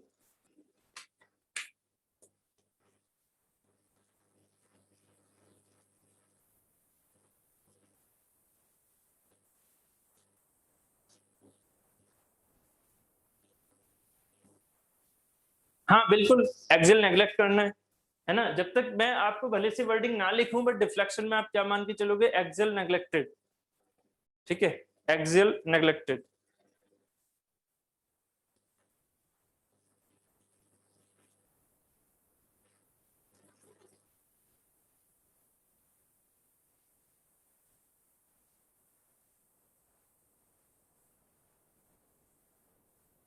डिफ्लेक्शन में अगर आपको इम्फेसिस किया गया है उस वर्ड पर क्या कि एक्सेल लेके चलना है, तभी आप लेके चलोगे, नहीं तो हमेशा एक्सेल को नेग्लेक्टेड मानना है, ठीक है। पता लगा, इसकी स्ट्रेन एनर्जी मेथड से आप यहाँ पर कुछ वैल्यूज निकालना शुरू कर दो कि mx, स्ट्रेन एनर्जी की जगह यहाँ पर आप सीधा वैल्यूज का यूज कर सकते हो। आपने इसका टेबल बना रखा है प्योर मोमेंट का और आपके पॉइंट फोर्स का, तो यहाँ पॉइंट फोर्स पे वर्टिकल तो है नहीं, पॉइंट फोर्स कैसा है, एक्सियल, तो उसका कोई मतलब नहीं होगा, सिर्फ और सिर्फ पॉइंट फोर्स का मतलब होगा, पॉइंट मोमेंट का, उससे सीधा आंसर निकाल लोगे। आप स्ट्रेन एनर्जी में घूम गए होंगे, आप स्ट्रेन एनर्जी लगा रहे होंगे, इसमें स्ट्रेन एनर्जी की जरूरत ही क्यों पड़ रही है भाई, जब आपको आंसर पता है उन चीजों का। स्ट्रेन एनर्जी तब लगाओ जब कॉम्प्लिकेटेड सिचुएशन हो, जब वो वाली सिचुएशन ना हो जो मैंने आपको 7 सिचुएशन बनाई है, 7 सिचुएशंस इन द टेबल जो मैंने बना दी हैं, अगर उनमें से कोई भी यहाँ पर रिजेंबल कर रही है तो सीधा आंसर लिखा करो, वहां पर मेथड मत लगा दिया करो कोई, ठीक है। मैंने कहा ना टेबल याद रखनी है, ठीक है। तो इस क्वेश्चन का आंसर क्या हो जाएगा, फिर आप क्या करोगे, पहले इसका एक इक्विलिब्रियम डायग्राम बनाओगे, किस तरह का आ जाएगा, यहाँ पर इस ए और बी के रेस्पेक्ट में पहले फोर्सेस को ट्रांसमिट कर दो, कितनी हो जाएगी, इधर पी ए आएगा, पॉइंट मोमेंट ऐसा, और पी कहाँ लग जाएगा, इस पर ऐसा, यस और नो, ये दो फिगर समझ में आ रहे हैं, पी ए और पी लग जाएगा, वेरी गुड, 9pa³/2ei सीधा आंसर है, ठीक है, बहुत बढ़िया। आपने उम्मीद है शायद स्ट्रेन एनर्जी मेथड लगाने लग गए होंगे यहाँ पर, इसीलिए इतना टाइम लगा आंसर निकालने में शायद, ठीक है। तो यहाँ जो पी फोर्स है और पी ए है ये सामने दिख रहा है। अब मैंने क्या कहा, अगर डिफ्लेक्शन में मैंने कुछ नहीं कहा है तो एक्सियल को नेग्लेक्ट मान के चलना है, तो एक्सियल नेग्लेक्ट हो गया, तो सिर्फ और सिर्फ ये वाला फिगर जो है वो किसका बन के आ गया, जो हमने पहले किया हुआ है, एक पॉइंट मोमेंट। पॉइंट मोमेंट के लिए जो इसका डिफ्लेक्शन होता है इस वाले पॉइंट का, यहाँ ऊपर की तरफ जाएगा, ठीक है, जाने दो। तो यहाँ पर क्या होगा, पी ए की वजह से जो ये डिफ्लेक्ट हो रहा है ये कितना होगा, ये जो मेरा वाई बी होगा ये कितना होगा, सीधा आंसर आ जाता है क्या, अगर पॉइंट मोमेंट है तो डिफ्लेक्शन कितना होता है, अगर कैंटिलीवर है तो ml²/2ei, ठीक है। तो यहाँ से सीधा आंसर लिख देना है उस टेबल से, ml²/2ei, m की वैल्यू कितनी है, पी ए, तो पी ए इंटू l²/2ei, ठीक है। तो यहाँ से हमारे पास वाई बी की वैल्यू कितनी हो गई, ठीक है, ए सॉरी यहाँ पर एल की वैल्यू है 3a, एल की वैल्यू 3a, तो पी ए इंटू 3a का स्क्वायर, तो 3×3 9a² / 2ei, बस इसका आंसर क्या हो जाएगा, 9pa³/2ei, वाई बी की वैल्यू आ गई, ठीक, हाँ ठीक है। चलिए फिर अब नेक्स्ट क्वेश्चन की तरफ चलें। ये समझ में आ गया क्या करना था इसमें, अगर क्वेश्चन में आपको सीधा ये वाला ऑप्शन दे रखा है तो पहले इस वाले ऑप्शन से निकाला करो। अब मेरी बात समझो, अगर आप क्वेश्चन कर रहे हैं आपके एग्जाम का, एग्जाम में आपसे ये वर्डिंग पूछी हुई है कि भैया सीधा बता दो सी का वर्टिकल डिफ्लेक्शन, आप पहले अप्रोच कौन सी लोगे, ये वाली पहले अप्रोच लोगे आप, अप्रोक्स वाली। अप्रोक्स वाला अगर आंसर रखा है तो बहुत बढ़िया, अप्रोक्स वाला आंसर रखा है बहुत बढ़िया, ये कोई गलत आंसर नहीं होता है। बट यहाँ अगर शुडो वाला लगाओगे तो बेस्ट है, शुडो वाला लगाओगे तो बेस्ट है मेरे हिसाब से। अगर न्यूमेरिकल वैल्यूज वाला क्वेश्चन है, मतलब एनएटी टाइप है, तो एनएटी टाइप में शुडो वाला लगाना, ठीक है। जबकि ऑप्शनल वाले में पहले ये लगाना कि बहुत इजी पड़ जाएगा, पहले ये लगा के फिर शुडो वाला लगाना। अगर पहले इससे आंसर नहीं आता है तो शुडो वाला लगाना। क्लियर हो गया, ये दोनों चीजें याद रखना है ऐसे क्वेश्चंस में। ठीक है, सुडो हम जल्दी से नहीं लगाएंगे क्योंकि फिर वो बहुत लेंदी भी बन सकता है। ठीक, चलो आगे चलें, आगे चलें। ये क्वेश्चन इसको कीजिएगा, दोनों साइड से क्या है, फिक्स है ये। मैंने आपसे कहा ना कि मैकेनिकल में हम जो स्टडी करेंगे वो फिक्स की नहीं करेंगे, बट अगर ऐसा क्वेश्चन आ जाए तो इसको हम किस तरह से सोल्व करेंगे, किस तरह से, ये सोचो किस तरह से सोल्व करेंगे इसको। हम सुपरपोजिशन थ्योरम से लेके चलेंगे या नहीं, बस क्या करना होगा हमें, इन चीजों को दो पार्टों में डिवाइड करना होगा अपने माइंड में। इन चीजों को क्या करना होगा, दो पार्ट में डिवाइड। और यहाँ पर क्या है, यहाँ पर फिक्स सपोर्ट पर इस जगह क्या है, इंटरनल हिंज। यहाँ पर क्या है, इंटरनल हिंज। याद करो मैंने इंटरनल हिंज समझाया हुआ है आपको। ये क्या है, मेरी इंटरनल हिंज, इंटरनल हिंज ऐसे ये, ठीक है। इंटरनल हिंज याद है, जहां पर सिर्फ और सिर्फ क्या होता था, आर एक्स आर वाई, याद आ रहा है वो, ये वाला कॉन्सेप्ट। ऐसे एक पिन है, पिन कनेक्शन इसके बीच में हो रहा है, आर एक्स आर वाई लगेंगे बस। बट यहाँ तो वर्टिकल फोर्सेस हैं तो सिर्फ और सिर्फ क्या लगेंगे उन पर, आर वाई बस। ठीक है, एम क्या होता है, जीरो, उस पॉइंट पर एम होता है जीरो। तो पहले इसका क्या करोगे, कुछ नहीं करना, परेशान नहीं होना, इसका बस सिर्फ और सिर्फ क्या करना है, अलग अलग पार्ट का अलग अलग फिगर बना देना है, 1 और 2 मान के और फिगर बना दो। फिर उसका डिफ्लेक्शन की वैल्यू रख के आर ए और आर बी की वैल्यू कर लो। डिफ्लेक्शन क्या होगा यहाँ पर, दोनों का सेम होगा, यस और नो। ठीक है, जो कल मैंने सुपरपोजिशन वाले एग्जाम्पल कराए थे उसी की तरह इसको सोल्व करने की कोशिश करो, देखते हैं कोई आंसर निकाल पाता है या नहीं। जैसे कल भी समझाया था ना, प्रोब्ड कैंटिलीवर ऐसे अभी फिक्स्ड वाला हो गया। फिक्स्ड वाले में जो कंडीशन है वो है इंटरनल हिंज की। देखते हैं इसका फिगर कैसे कैसे बनाते हो आप।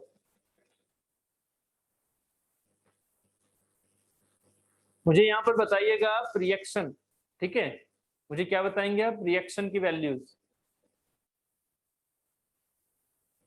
Find the reaction of point C, C point कौन सा है मेरा, ये वाला। Find the reaction of point C, ठीक है, मतलब आर की वैल्यू बताइए यहाँ पर, जो रिएक्शन लग रही है सी पर, जिसे हम आर वाई बोलते हैं।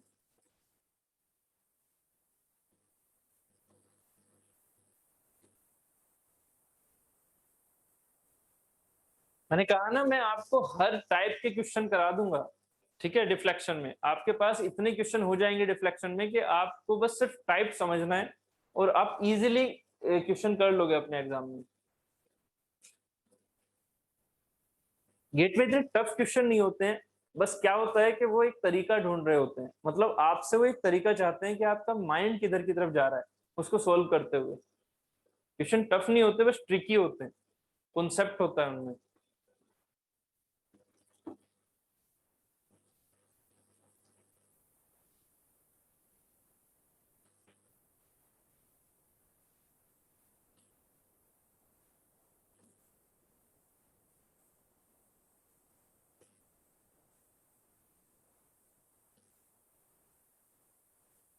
हाँ आर बताना है कार्तिक जी, आर बताना है वहां पर सी वाले पॉइंट पर जो रिएक्शन आती है, याद है ना इंटरनल हिंज के कैसे फिगर बन के आते थे।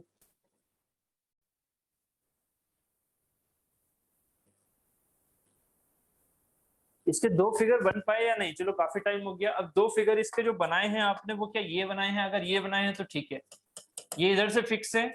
आपने यहां तक के डिफ्लेक्शन की बात की, मतलब इस बॉडी के, ये पूरी एक बीम है जिसमें से बस इंटरनल हिंज लगा हुआ है, ईआई इसका भी सेम है, ईआई इसका भी सेम है। क्या किया आपने, जब यहां पर देखोगे तो इस पर यूडीएल लग रहा होगा, ठीक है।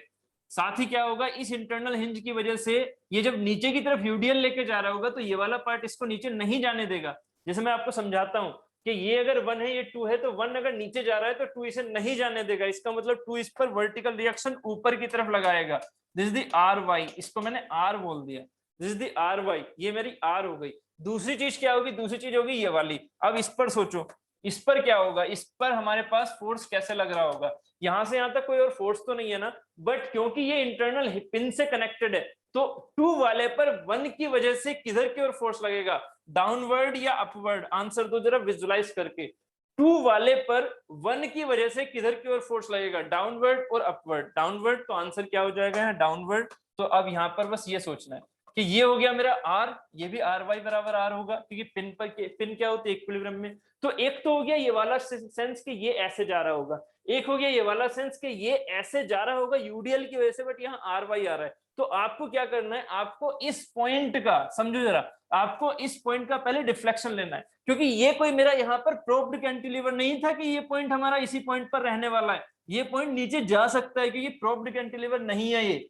जैसे कल हमने समझा था, यहाँ पर जो ये बी पॉइंट लिया था, इस बी पॉइंट पर हमने जीरो मिला लिया था क्योंकि वहां पर प्रोब्ड कैंटिलीवर था, नीचे यहाँ पर सपोर्ट था। यहाँ नीचे सपोर्ट ऐसा नहीं है ना, यहाँ सपोर्ट क्या है, वाई में डिफ्लेक्ट हो सकता है, ये सपोर्ट इंटरनल हिंज है, ये कोई यहाँ पर ऐसा सपोर्ट नहीं लगा रखा आपने कि इस पॉइंट को नीचे नहीं जाने दोगे, ठीक है। जबकि प्रोब्ड कैंटिलीवर में इस पॉइंट पर यहाँ सपोर्ट लगा हुआ था, याद है, ठीक है। तो ये पॉइंट नीचे जा सकता है, तो मुझे आपको नेट डिफ्लेक्शन बताना है। यहाँ का जो नेट डिफ्लेक्शन है वो किसके बराबर होगा, अब इक्वेशन बनाओ, कंपैटिबिलिटी क्या बनेगी कि इस वन फिगर में और इस टू फिगर में, जो वन फिगर का बी पर नेट डिफ्लेक्शन होगा, सॉरी सी बोलोगे इसे, जो सी पर नेट डिफ्लेक्शन होगा, Y C net for one should be equal to किसके होगा, वाई, ये भी सी पॉइंट हो गया, Y C for two should be equal to Y C for two, बस ये निकालना है। तो पहले वाई सी नेट निकालो। वाई सी नेट को कैसे निकालेंगे, फिर से सुपरपोजिशन थ्योरम लगा के।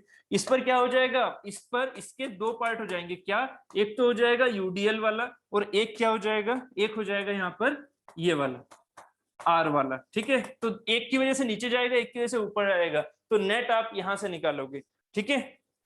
डब्ल्यू के टर्म्स में आंसर निकालो, कितना आ रहा है, 7W L की पावर 4/28 EI। ये तो आपके पास वैल्यू आ रही होगी ना, ये वैल्यू आ रही होगी। अच्छा बिल्कुल पार्थ, बहुत बढ़िया, 3WLY16, बहुत बढ़िया पार्थ एंड स्वाति, बहुत ही बढ़िया। आर की वैल्यू सीधी आ रही है 3Y16W इंटू L, ठीक है। बस डिफ्लेक्शन के साइन याद रखना, डिफ्लेक्शन के साइन के हिसाब से चलना, नीचे वाले को निगेटिव ले रहे हो तो ऊपर वाले को पॉजिटिव, क्लियर, नीचे को निगेटिव तो ऊपर को पॉजिटिव, ठीक है। उसी के हिसाब से del 1 बराबर del 2 रखना,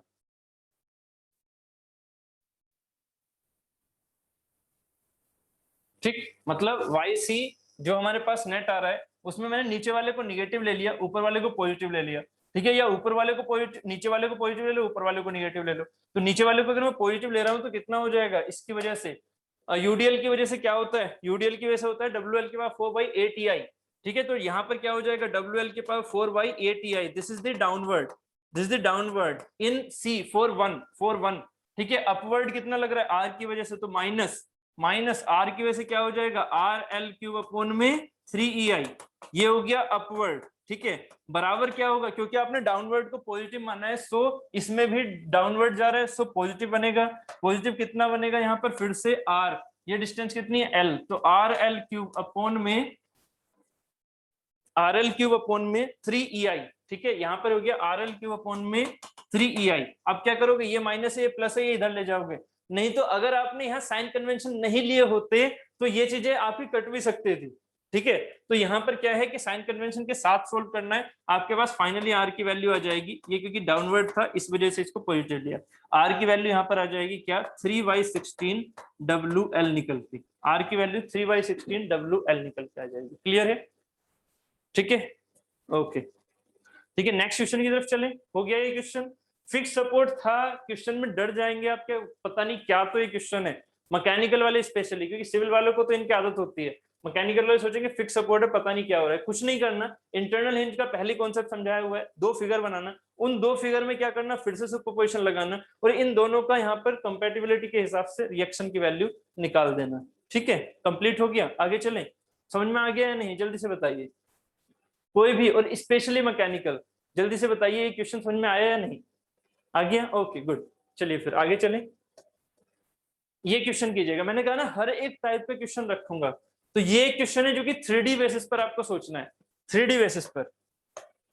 यहाँ पर एक ये बीम ऐसी है, ये कैंटिलीवर होती, मतलब इसका पहले फर्स्ट वाले का फिगर देखो, इस वाले का, इसको मैंने 2 बोल दिया, जो ये वाले दिख रहा है ऐसे वाला, ठीक है। तो फर्स्ट वाले का अगर मैं दिखाता फिगर तो ऐसा दिखाता 2D में, ये हो जाता, काम खत्म था, ठीक है, ये हो जाता। बट क्या हुआ कि यहाँ पर एक चीज तो ऐसे है, समझिएगा इस चीज को, एक चीज तो ऐसे है, जैसे ये पेन दिख रहा है ना, ये वाली चीज हो गई है, इस पर यूडीएल लगा रखा है, ठीक है, अब क्या है, इसको जो हमने सपोर्ट दिया है वो सिर्फ ऐसे ही सपोर्ट नहीं दे दिया, अब क्या दिया है, सपोर्ट ऐसे दे रहे हैं। अब देखिएगा ये जो मैंने यहाँ पर बीम लगाई है, ये बीम ऐसी है, ध्यान से समझो, ये बीम ऐसी है, दिख रही है, जो ये आपके पास पेन है, ठीक है, वो पेन जो है वो इस तरह का है, इसके ऊपर सपोर्ट ऐसे दिख रहा है, ये चीज ऐसे है, इसके ऊपर रखी हुई है ऐसे, ठीक, अजीब है यार, दिख ही नहीं रहा होगा, अब दिख रहा होगा, ठीक है, ये इसके ऊपर रखा हुआ है ऐसे,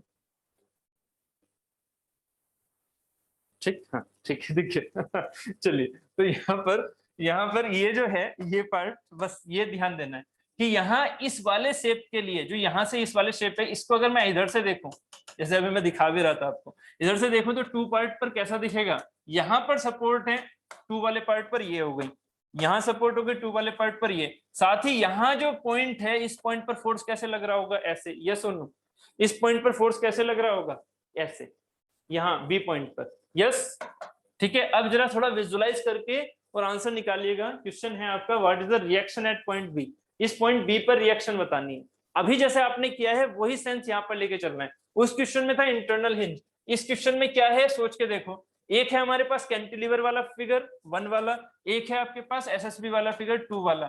जरा सोच के देखो यहाँ पर कौन सी चीज क्या क्या कंपैटिबिलिटी बनेगी, कौन सी वाली जो डिफ्लेक्शन है वो कौन से वाले बराबर होंगे, जल्दी से बताइएगा कौन से डिफ्लेक्शन यहाँ बराबर होंगे, कंपैटिबिलिटी इक्वेशन कैसे बनाओगे, कंपैटिबिलिटी इक्वेशन कैसे बनाओगे एट बी, बहुत ही बढ़िया मीनाक्षी, एट बी पर क्या होगा, ये जो डिफ्लेक्शन यहाँ बी पर होगा इस यूडीएल की वजह से, वो बराबर होगा किसके, जो यहाँ वाले इस वाले फिगर में बी पर डिफ्लेक्शन होगा, यस और नो, बस यही चीज लेके चलनी है। तो यहाँ बट एक चीज और है, जो मैंने 1 वाला फिगर बनाया, उस 1 वाला फिगर क्या ये कंप्लीट है, ये जो 1 फिगर दिख रहा है वो क्या कंप्लीट है मेरा, ये जो 1 फिगर दिख रहा है क्या वो कंप्लीट है, यस और नो, क्या सिर्फ और सिर्फ यूडीएल ही लग रहा है उस पर या कुछ और भी लग रहा है 1 फिगर पर, मतलब इस वाली कैंटिलीवर बीम पर क्या सिर्फ और सिर्फ यूडीएल लग रहा है या कुछ और भी है, देखो जरा जल्दी से।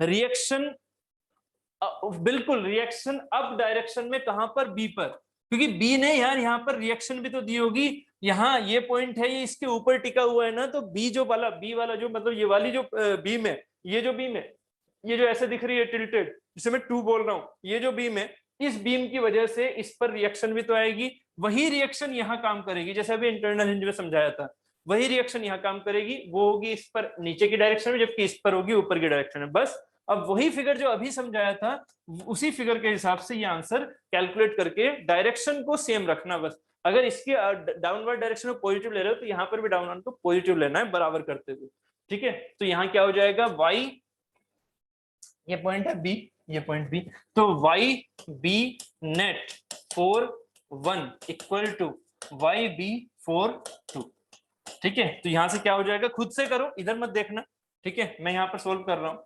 ये हो जाएगा यहाँ पर W, W के टर्म्स में है, हाँ W के टर्म्स में, W L के पावर 4y 8 EI, ये डाउनवर्ड को मैंने पॉजिटिव ले लिया, तो ऊपर वाले को मैं माइनस लूंगा फिर से, RL Q upon 3 EI equal to, यहाँ पर जो R होता है उसकी वजह से क्या होता है, R L cube upon 48 EI, ये भी क्या है मेरा डाउनवर्ड।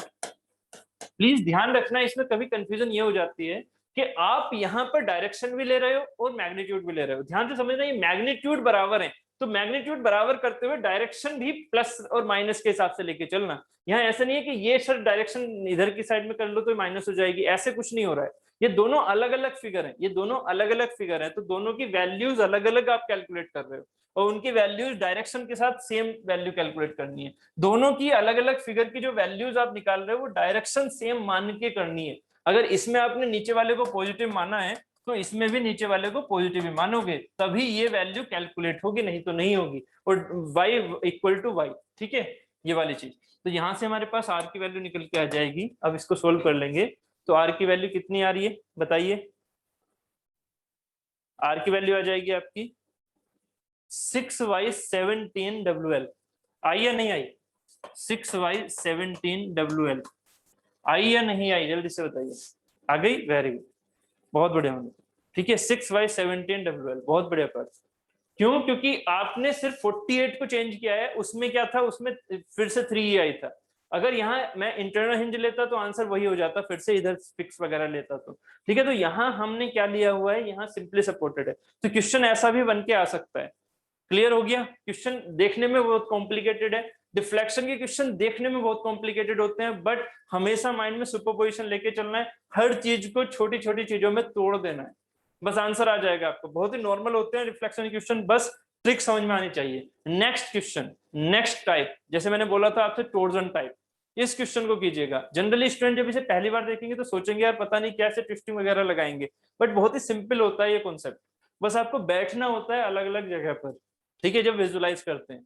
तो इस क्वेश्चन को पढ़िएगा, इस क्वेश्चन में क्या है, पहले है सिर्फ और सिर्फ बेंडिंग के इफेक्ट की वजह से डिफ्लेक्शन बताइए, ठीक है, फिर है टॉर्जन की इफेक्ट की वजह से डिफ्लेक्शन बताइए, बेंडिंग नहीं हो रही, सिर्फ और सिर्फ टॉर्जन हो रहा है। तीसरा है फिर तीनों की वजह से, दोनों की वजह से बताना है कि बेंडिंग भी हो रही है और ट्विस्टिंग भी हो रही है, ठीक है। तो इंडिविजुअली पहले इस क्वेश्चन को सोल्व करो। फर्स्ट वाला कि सिर्फ और सिर्फ बेंडिंग हो रही है, बेंडिंग इन ए बी हो रही है बस, बीसी में बेंडिंग नहीं है, ठीक है, बेंडिंग इन ए बी है ना। क्वेश्चन पढ़िए, सोल्व कीजिए, 2 से 3 मिनट लीजिए फिर से। This is the last question और the last type for the deflection, ठीक है। डिफ्लेक्शन के जितने भी क्वेश्चन बन सकते हैं उनके सारे टाइप मैंने आपको बता दिए हैं, क्या क्या चीजें कंबाइंड होके पूछ सकते हैं, प्रोब्ड हो सकता है, फिक्स्ड हो सकता है, ठीक है, आर्क की शेप हो सकती है, ठीक है, या फिर ट्विस्टिंग हो सकता है जो कि आप बता रहा हूं। तो डिफ्लेक्शन के जितने भी टाइप बन सकते हैं वो मैंने सारे यहाँ पर डील कर लिए हैं। साथ ही यहाँ पर मैं उसे कंप्लीट नहीं बोलूंगा जब तक आप डिफ्लेक्शन के सारे असाइनमेंट खुद से कंप्लीट नहीं करोगे, सॉल्यूशन में प्रोवाइड कर दूंगा, ठीक है। आज मैं सॉल्यूशन 29 का प्रोवाइड कर दूंगा, ठीक है, क्योंकि कल हमने शायद 28 का प्रोवाइड किया था मैंने कल, आज 29 का प्रोवाइड मैं कर दूंगा आपको रिफ्लेक्शन का।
निकला कुछ आंसर?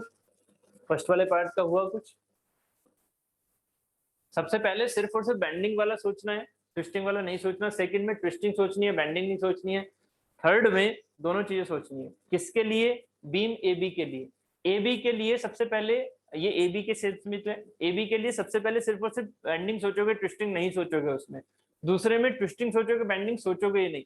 एंड थर्ड केस में है जब दोनों चीजें सोचोगे। आपके तीनों माइंड को मैं चलाने की कोशिश करूंगा यहाँ पर, ठीक है। कुछ आंसर आया हो तो बता दो यार, थोड़ा अच्छा लग जाएगा अगर आंसर निकाल लिया है तो। वो बेंडिंग क्या हो जाएगा? PL³/3I, क्योंकि सिर्फ और सिर्फ P काम कर रहा होगा पर्थ, बहुत बढ़िया, ये हुई ना बात। बस यहाँ पर ये ट्रिक लेके चलनी है। सेकंड वाले का आंसर बताइए। बहुत बढ़िया,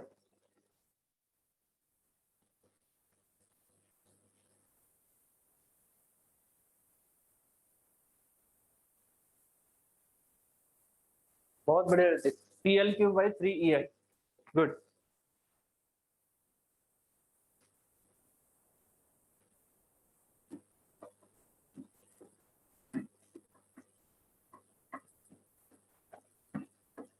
स्वाति, अब देखिएगा जो हमने फर्स्ट क्वेश्चन किया, फर्स्ट का तो उम्मीद है आप आंसर निकाल पा रहे हो, ठीक है। जिनको नहीं समझ में आ रहा वो प्लीज एक बार देख लो इधर क्या करना है, माइंड में लेके क्या चलना है।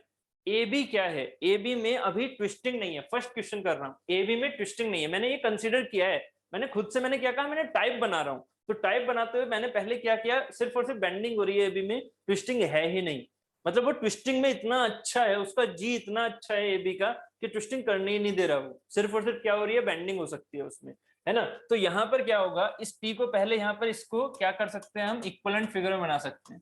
ये जो आपके पास बीम थी ए बी, उस ए बी पर क्या क्या लग रहा होगा, उस ए बी पर क्या क्या लग रहा होगा, इस P की वजह से P इंटू बी का ट्विस्टिंग मोमेंट होगा या बेंडिंग मोमेंट होगा। पहले आंसर दो मुझे, जिनको जो अभी कर नहीं रहे हैं इस क्वेश्चन को, ठीक है, या जो आंसर नहीं निकला है तो प्लीज एक बार आंसर दो। यहाँ पर ए बी पर ये जो P इंटू बी का है, ये ट्विस्टिंग मोमेंट है, क्या है, P इंटू बी, ये बेंडिंग मोमेंट है, ट्विस्टिंग मोमेंट है, पहले विजुलाइज करो, this is the twisting moment. अगर ये मेरा ट्विस्टिंग मोमेंट है, ठीक है, और साथ ही मैं इस P को कहां ट्रांसमिट कर दूंगा, यहाँ पर हो जाएगा ये P यहाँ पर ट्रांसमिट, इसका मतलब P भी तो है ट्विस्टिंग, जबकि P क्या करवा रहा है, बेंडिंग, ये करवा रहा है ट्विस्टिंग और ये करवा रहा है बेंडिंग, ठीक है। अगर मैं यहाँ फर्स्ट केस को लेके चला, फर्स्ट मतलब ये वाला सिर्फ और सिर्फ बेंडिंग है, एबी में ट्विस्टिंग उसमें है ही नहीं, मतलब ट्विस्टिंग एक्सटर्नल लोड भले से लगा दो, बट ट्विस्टिंग के सेंस में वो रिजिड है, ट्विस्टिंग के सेंस में वो रिजिड है, मतलब जी उसका इनफाइनाइट है, ऐसे मान के चल लो, तो ट्विस्टिंग वो होने ही नहीं दे रहा, ठीक है, मतलब शियर स्ट्रेन आ ही नहीं रही, ऐसा मान के चल रहे हैं। तो पी की वजह से ए बी पर जो मेरा डिफ्लेक्शन होगा, वही मेरा डिफ्लेक्शन क्या सी पर नहीं होगा। सोचो जरा, ये फिगर कैसा हो जाएगा, ये फिगर ऐसे हो जाएगा, सी जो है, जो सी मेरा है वो बिल्कुल उतना ही डिफ्लेक्ट करेगा नीचे जितना कि मेरा ये बी पॉइंट करा, जितना मेरा बी नीचे गया उतना ही तो मेरा सी नीचे जाएगा ना, क्योंकि ये हमारी क्या रहेगी, अभी भी स्ट्रेट, अभी भी ये लाइन कैसी रहेगी, ऐसे ही स्ट्रेट, क्यों, क्योंकि इसमें जरा सा भी ट्विस्टिंग नहीं था, मतलब ये चीज हमारी एंगल पर डिफ्लेक्ट नहीं हुई, ठीक है। तो अगर ऐसा कुछ है तो इस सी का डिफ्लेक्शन कितना हो जाएगा, Y C equal to Y B equal to only due to bending so P L Q upon 3EI। एक तो हो गया ये answer, this is the first answer. मैं हर एक माइंड को यहाँ पर लेके चल रहा हूँ, ठीक है, आपकी हर एक थिंकिंग को। एक तो थिंकिंग हो गई ये कि आपने ट्विस्टिंग बिल्कुल नहीं माना, भले से ही ट्विस्टिंग हो उसमें, ठीक है, बट ट्विस्टिंग का इफेक्ट क्या है, रिजिड है तो नेग्लेक्ट मान लिया, ठीक है। दूसरा केस, सेकंड केस, सिर्फ और सिर्फ टोर्जन मानो, बेंडिंग को नहीं मानना, समझ रहे हो, सिर्फ और सिर्फ टोर्जन मानना है, बेंडिंग को नहीं मानना। मतलब ये जो ए बी बॉडी है, ये आप इस पर कितना भी पी फोर्स क्यों ना लगा दो, ये बेंडिंग में नहीं जाएगी, बट अगर आपने इस पर ट्विस्टिंग लगा दी, तो ये तुरंत ट्विस्ट हो जाएगी, मतलब एंगल ऑफ ट्विस्ट आ जाएगा। बस यहां से अब इंडिविजुअल इसके फैक्टर को समझो। अगर एक बॉडी आपने इस पर ऐसे अटैच कर रखी है ना, एक बॉडी ऐसे अटैच है, सोचिएगा जरा लास्ट के हिसाब से, ये आपके पास बॉडी है बी में, ए बी, इस पर लास्ट में आपने एक बॉडी को ऐसे अटैच कर रखा है इसके क्रॉस सेक्शन पर। मैंने कहा कि इस पर मैं ट्विस्ट कर रहा हूं, तो जब मैंने इस पर ट्विस्ट किया, समझ में आ रहा है, दिख रहा है, जब मैंने इस पर ट्विस्ट किया तो ये जो है रेड पेन जो दिख रहा है वो नीचे की तरफ जा रहा है, जबकि बेंडिंग इसमें बिल्कुल नहीं है, सिर्फ और सिर्फ क्या है, ट्विस्टिंग है, तो ये चीज नीचे की तरफ जाएगी। तो अब जरा सोचो कि ये पॉइंट मेरा कुछ ऐसा हो जाएगा या नहीं। अगर मैं इस चीज को यहाँ पर देख रहा हूँ इधर से, तो ये वाली चीज जो है वो यहाँ पर अब ऐसे जाती हुई दिखेगी आपको या नहीं। आफ्टर ट्विस्टिंग, ट्विस्टिंग किधर की ओर लगा दो, ट्विस्टिंग हमारी यहाँ पर ऐसे लग रही है ना, क्योंकि पी फोर्स ऐसे जा रहा है तो ट्विस्टिंग ऐसे लगेगी, तो ऐसे जाते हुए ये बॉडी ऐसे जाएगी या नहीं। कौन सी बॉडी, ये वाली बीसी, बीसी क्या ऐसे जाएगी या नहीं, ये सी बी है, ये ए है, तो जो मेरी सी बी है वो ऐसे जाएगी, यस और नो, यस और नो। और सीबी क्या है मेरी, सीबी है मेरी रिजिड बॉडी, सीबी क्या है, रिजिड बॉडी। मेन चीज क्या है, ए बी में चेंज देखना था मुझे, तो यहाँ पर अगर मैं सीबी की बात कर रहा हूँ, अभी फिलहाल रिजिड बॉडी है सीबी, ठीक है। अब इसमें एक चीज और मैं जोड़ दूंगा लास्ट में, सीबी क्या है, रिजिड बॉडी, तो सीबी में जो थीटा आया उसके बेसिस पर क्या आप ये डिफ्लेक्शन नहीं बता सकते हो, this is the Y C. Second case में जो वाई सी है वो ये है मेरा, यहाँ वाई बी क्या है, यहाँ वाई बी 0 है सेकेंड केस में, this is the second case, जब सिर्फ और सिर्फ टोर्जन ले रहा हूँ, तो वाई बी क्या है, 0 है, जबकि वाई सी कितना आ जाएगा, वाई सी आएगा थीटा। यहाँ थीटा क्या है, यहाँ थीटा क्या मेरा PL स्क्वायर अपॉन 2EI है, क्या मेरा यहाँ थीटा, वेरी गुड, क्या बात है, पहले से आंसर है। थीटा यहाँ पर है मेरा angle of twist, angle of twist का याद है क्या काम हुआ करता था, TL upon GJ, TL upon GJ। यहाँ T क्या है, ट्विस्टिंग मोमेंट कितना है, P इंटू बी का, P इंटू बी का क्या है, ट्विस्टिंग मोमेंट, सो PBL upon GJ, PBL upon GJ। ये PBL अपॉन GJ आप कहाँ लिख दोगे, इसके थीटा में, थीटा क्या आ गया मेरा, PBL अपॉन GJ, ये थीटा है तो टेन थीटा क्या हो जाएगा, टेन थीटा हो जाएगा, ये यहां से यहां तक बी है, so tan theta Y C upon B. So यहां से हम वाई सी अपॉन बी को क्या लिख सकते हैं, टेन थीटा या फिर थीटा। सो वाई सी की वैल्यू क्या हो जाएगी, थीटा इंटू बी। यहाँ theta P L Q square upon two E I नहीं है, यहाँ थीटा क्या है, ये वाला। तो यहाँ वाई सी की वैल्यू क्या आ गई, इस थीटा से मल्टीप्लाई कर दो बी की, तो सो आ जाएगा answer P V square L upon G G. Clear हो गया, ये आंसर आ गया P V square L by G G. बहुत बढ़िया पर्सन रहती, बहुत सही। ठीक, तो ये हमारे पास हो गया सेकंड पार्ट, क्लियर हो गया। एंड अब देख लेते हैं हम थर्ड पार्ट। थर्ड पार्ट में क्या करना है,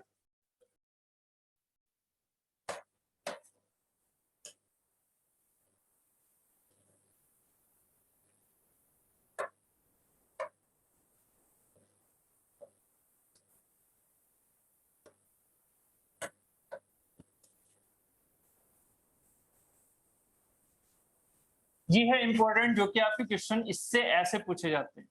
ठीक है, जो मैं अब बता रहा हूं, क्या आपको अब दोनों चीजों को एक साथ सोचना है। क्या कि आपने ए बी पर बेंडिंग भी सोचा एंड ट्विस्टिंग भी सोचा, क्योंकि पी फोर्स लग रहा है तो इस पर क्या होगा, अभी ये रिजिड मानना है। अभी तक मैं क्या मान के चला, बीसी को रिजिड, तो अभी बीसी को रिजिड ही मानना। ठीक है, अब सोचो जरा कि यहाँ ए बी में होगा क्या, ए बी एक बार तो बैंड भी करेगी अब, ठीक है, और साथ ही ए बी क्या कर रही है, ट्विस्ट भी कर रही है। तो एक बैंड करती तो ये चीज ऐसे जाती, सिर्फ बैंड करती तो बीसी क्या होता, स्ट्रेट होता, सीधा होता है ऐसे। जबकि यहाँ पर ट्विस्टिंग भी हुआ तो बीसी अपना जो सेकंड वाला केस था वो भी तो लेता हुआ नीचे की तरफ भी तो जाएगा। ठीक है, तो अब जरा सोचो यहाँ पर जो मेरा वाईसी होगा, जो मेरा वाईसी नेट होगा, इनिशियल ऐसे था, इनिशियल फिगर ऐसे था, तो वाईसी नेट मेरा कितना होगा, एक वाईसी नेट मेरा क्या होगा, Y C one plus Y C two. Yes और नो, आंसर दो मुझे, ये 3D में बनाने की कोशिश कर रहा हूँ। ठीक है, तो वाईसी नेट मेरा क्या होना चाहिए, Y C one plus Y C two. Yes और नो, ठीक है, तो इस दोनों को जोड़ दूंगा, आंसर आ जाएगा। Y C one plus Y C two होगा या नहीं होगा, 3D समझ में आ रहा है या नहीं आ रहा है। स्टार्टिंग में ये चीज ऐसे थी, ए बी सी ऐसे थी। अगर आपने सिर्फ और सिर्फ बेंडिंग सोचा, मतलब पी फोर्स यहाँ पर जो लग रहा है वो यहाँ ट्रांसमिट हो रहा है, तो बेंडिंग करेगा, बेंडिंग करेगा तो व्हाइट कलर से दिखाया ऐसे। बट क्योंकि ये ट्विस्टिंग भी कर रहा है, किसकी वजह से, टीएल की वजह से, पीवी की वजह से, तो ट्विस्टिंग कर रहा है, तो ये उस पॉइंट पर जो इसका लास्ट का क्रॉस सेक्शन है उस पर जो ये बीसी है वो कैसे जा रहा होगा, वो ऐसे भी जा रहा होगा। अगर वो चीज ऐसे जा रही है यहाँ पर, तो वाई सी टू भी तो देगा, जो अभी हमने कैलकुलेट किया था without bending effect, Y C two भी देगा, तो Y C two plus Y C one is the Y C net. ठीक है, यस, क्लियर हो गया, बस इनकी वैल्यूज रख दो। अब इसी क्वेश्चन में मैं और कॉम्प्लिकेसी पूछूंगा आपसे। ये हो गया वाई सी नेट, कितना हो जाएगा ये हमारा, PV P L cube by three I plus PV square L Y G G, P L cube by three E I plus P V square L Y G G. ये हो गया मेरा Y C net. अब अगर मैं आपसे कहता हूं ये कब है, जब हमारी बीसी क्या है, रिजिड है। अगर मैं आपसे कहता हूं बीसी रिजिड नहीं है, अगर मैं आपसे कहता हूं बीसी रिजिड नहीं है, तो इसमें एक चीज और ऐड होगी, क्या ऐड होगी बताइए, वाईसी नेट के if BC is not rigid, if BC is not rigid, तो वाईसी नेट में अप्रोक्स में क्या चीज और ऐड होगी, वाईसी नेट अप्रोक्स में क्या चीज और ऐड होगी, ये चीज तो इतनी तो रहेगी, Y C one plus Y C two तो रहेगा, साथ में एक चीज और आएगी, साथ में एक चीज और आएगी, बेंडिंग इन वीसी। बहुत बढ़िया, बेंडिंग इन वीसी, पॉइंट मोमेंट नहीं, बेंडिंग इन वीसी। ठीक है, ये यहाँ पर क्या होगा, पॉइंट फोर्स की वजह से जो मोमेंट आएगा दैट इज द पीएक्स। मतलब यहाँ अगर मैं इस चीज के बारे में सोचूं, बीसी के बारे में, तो ये चीज हमारी क्या होगी, पीएक्स वाला है, तो पीएक्स वाला जो हमारे पास फॉर्मूला आता है, मतलब जो ओनली पी फोर्स लग रहा हो, और इधर मानेंगे हम रिजिड, तो ओनली पी फोर्स लग रहा हो, तो उसकी वजह से जो डिफ्लेक्शन आएगा मोरा होता है वो पीएल क्यूब बाई थ्री आई। तो पीएल क्यूब मतलब यहाँ एल कितना है, बी, यहाँ एल एल नहीं है, यहाँ बी है, तो ये हो जाएगा हमारा पी बी क्यूब, मतलब वाई सी थ्री। इस ये क्या है, ये है मेरी आपके पास deflection in BC due to P। ठीक है, अब ये जो P पर हमने डिफ्लेक्शन माना, इन सबको रिजिड मान लिया था, बट AB को रिजिड मान के हमने P पर डिफ्लेक्शन निकाल लिया।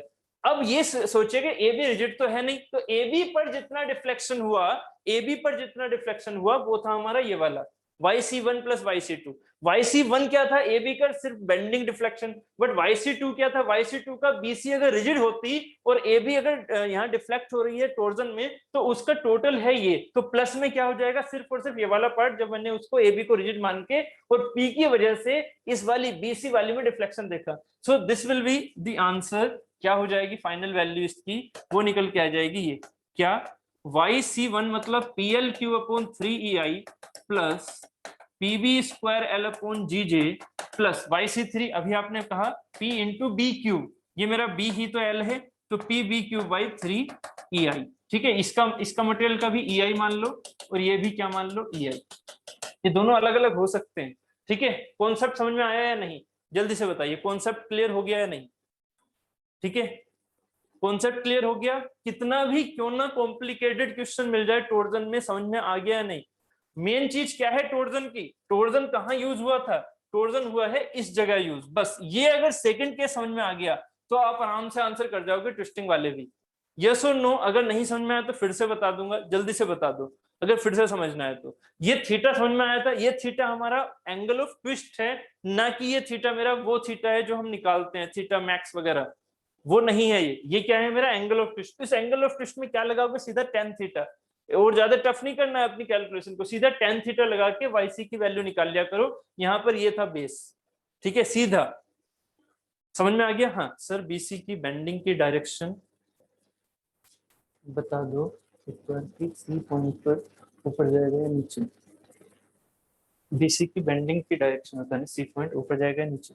देखो BC की बेंडिंग की डायरेक्शन क्या होगी, यहाँ P नीचे की साइड जा रहा है, जब P नीचे की साइड जा रहा है तो BC कैसे जाएगा, अगर आप इसे यहाँ से देख रहे हो ऐसे, ठीक है, तो आप जरा इस चीज को देखेगा, यहाँ ऐसे बनेगा, तो ये हो गया B पॉइंट और B से C तक ये बॉडी दिख रही है मुझे BC। ठीक है, इसके बैक साइड में, B के बैक साइड में क्या क्या होगी, AB ऐसे आ रही होगी अंदर से, ये क्या है मेरी ग्रीन कलर वाली AB, ठीक है, अंदर से आ रही है। BC ये हो गई, P पॉइंट कैसे आ रहा है, P फोर्स ऐसे आ रहा है, सो ये बॉडी कैसे जाएगी, ऐसे, ये बॉडी कैसे जाएगी, ऐसे, तो ये है मेरा YC3, यहां से यहां तक ये क्या है मेरा YC3। इनिशियल कंडीशन से जो मेरा ये फिगर बन के आ रहा है, दिस इज द YC3, ये इनिशियल कंडीशन है, इस इनिशियल कंडीशन से मेरा कितना डिफ्लेक्ट हुआ, यहां से ऐसे, तो ये है मेरा YC3।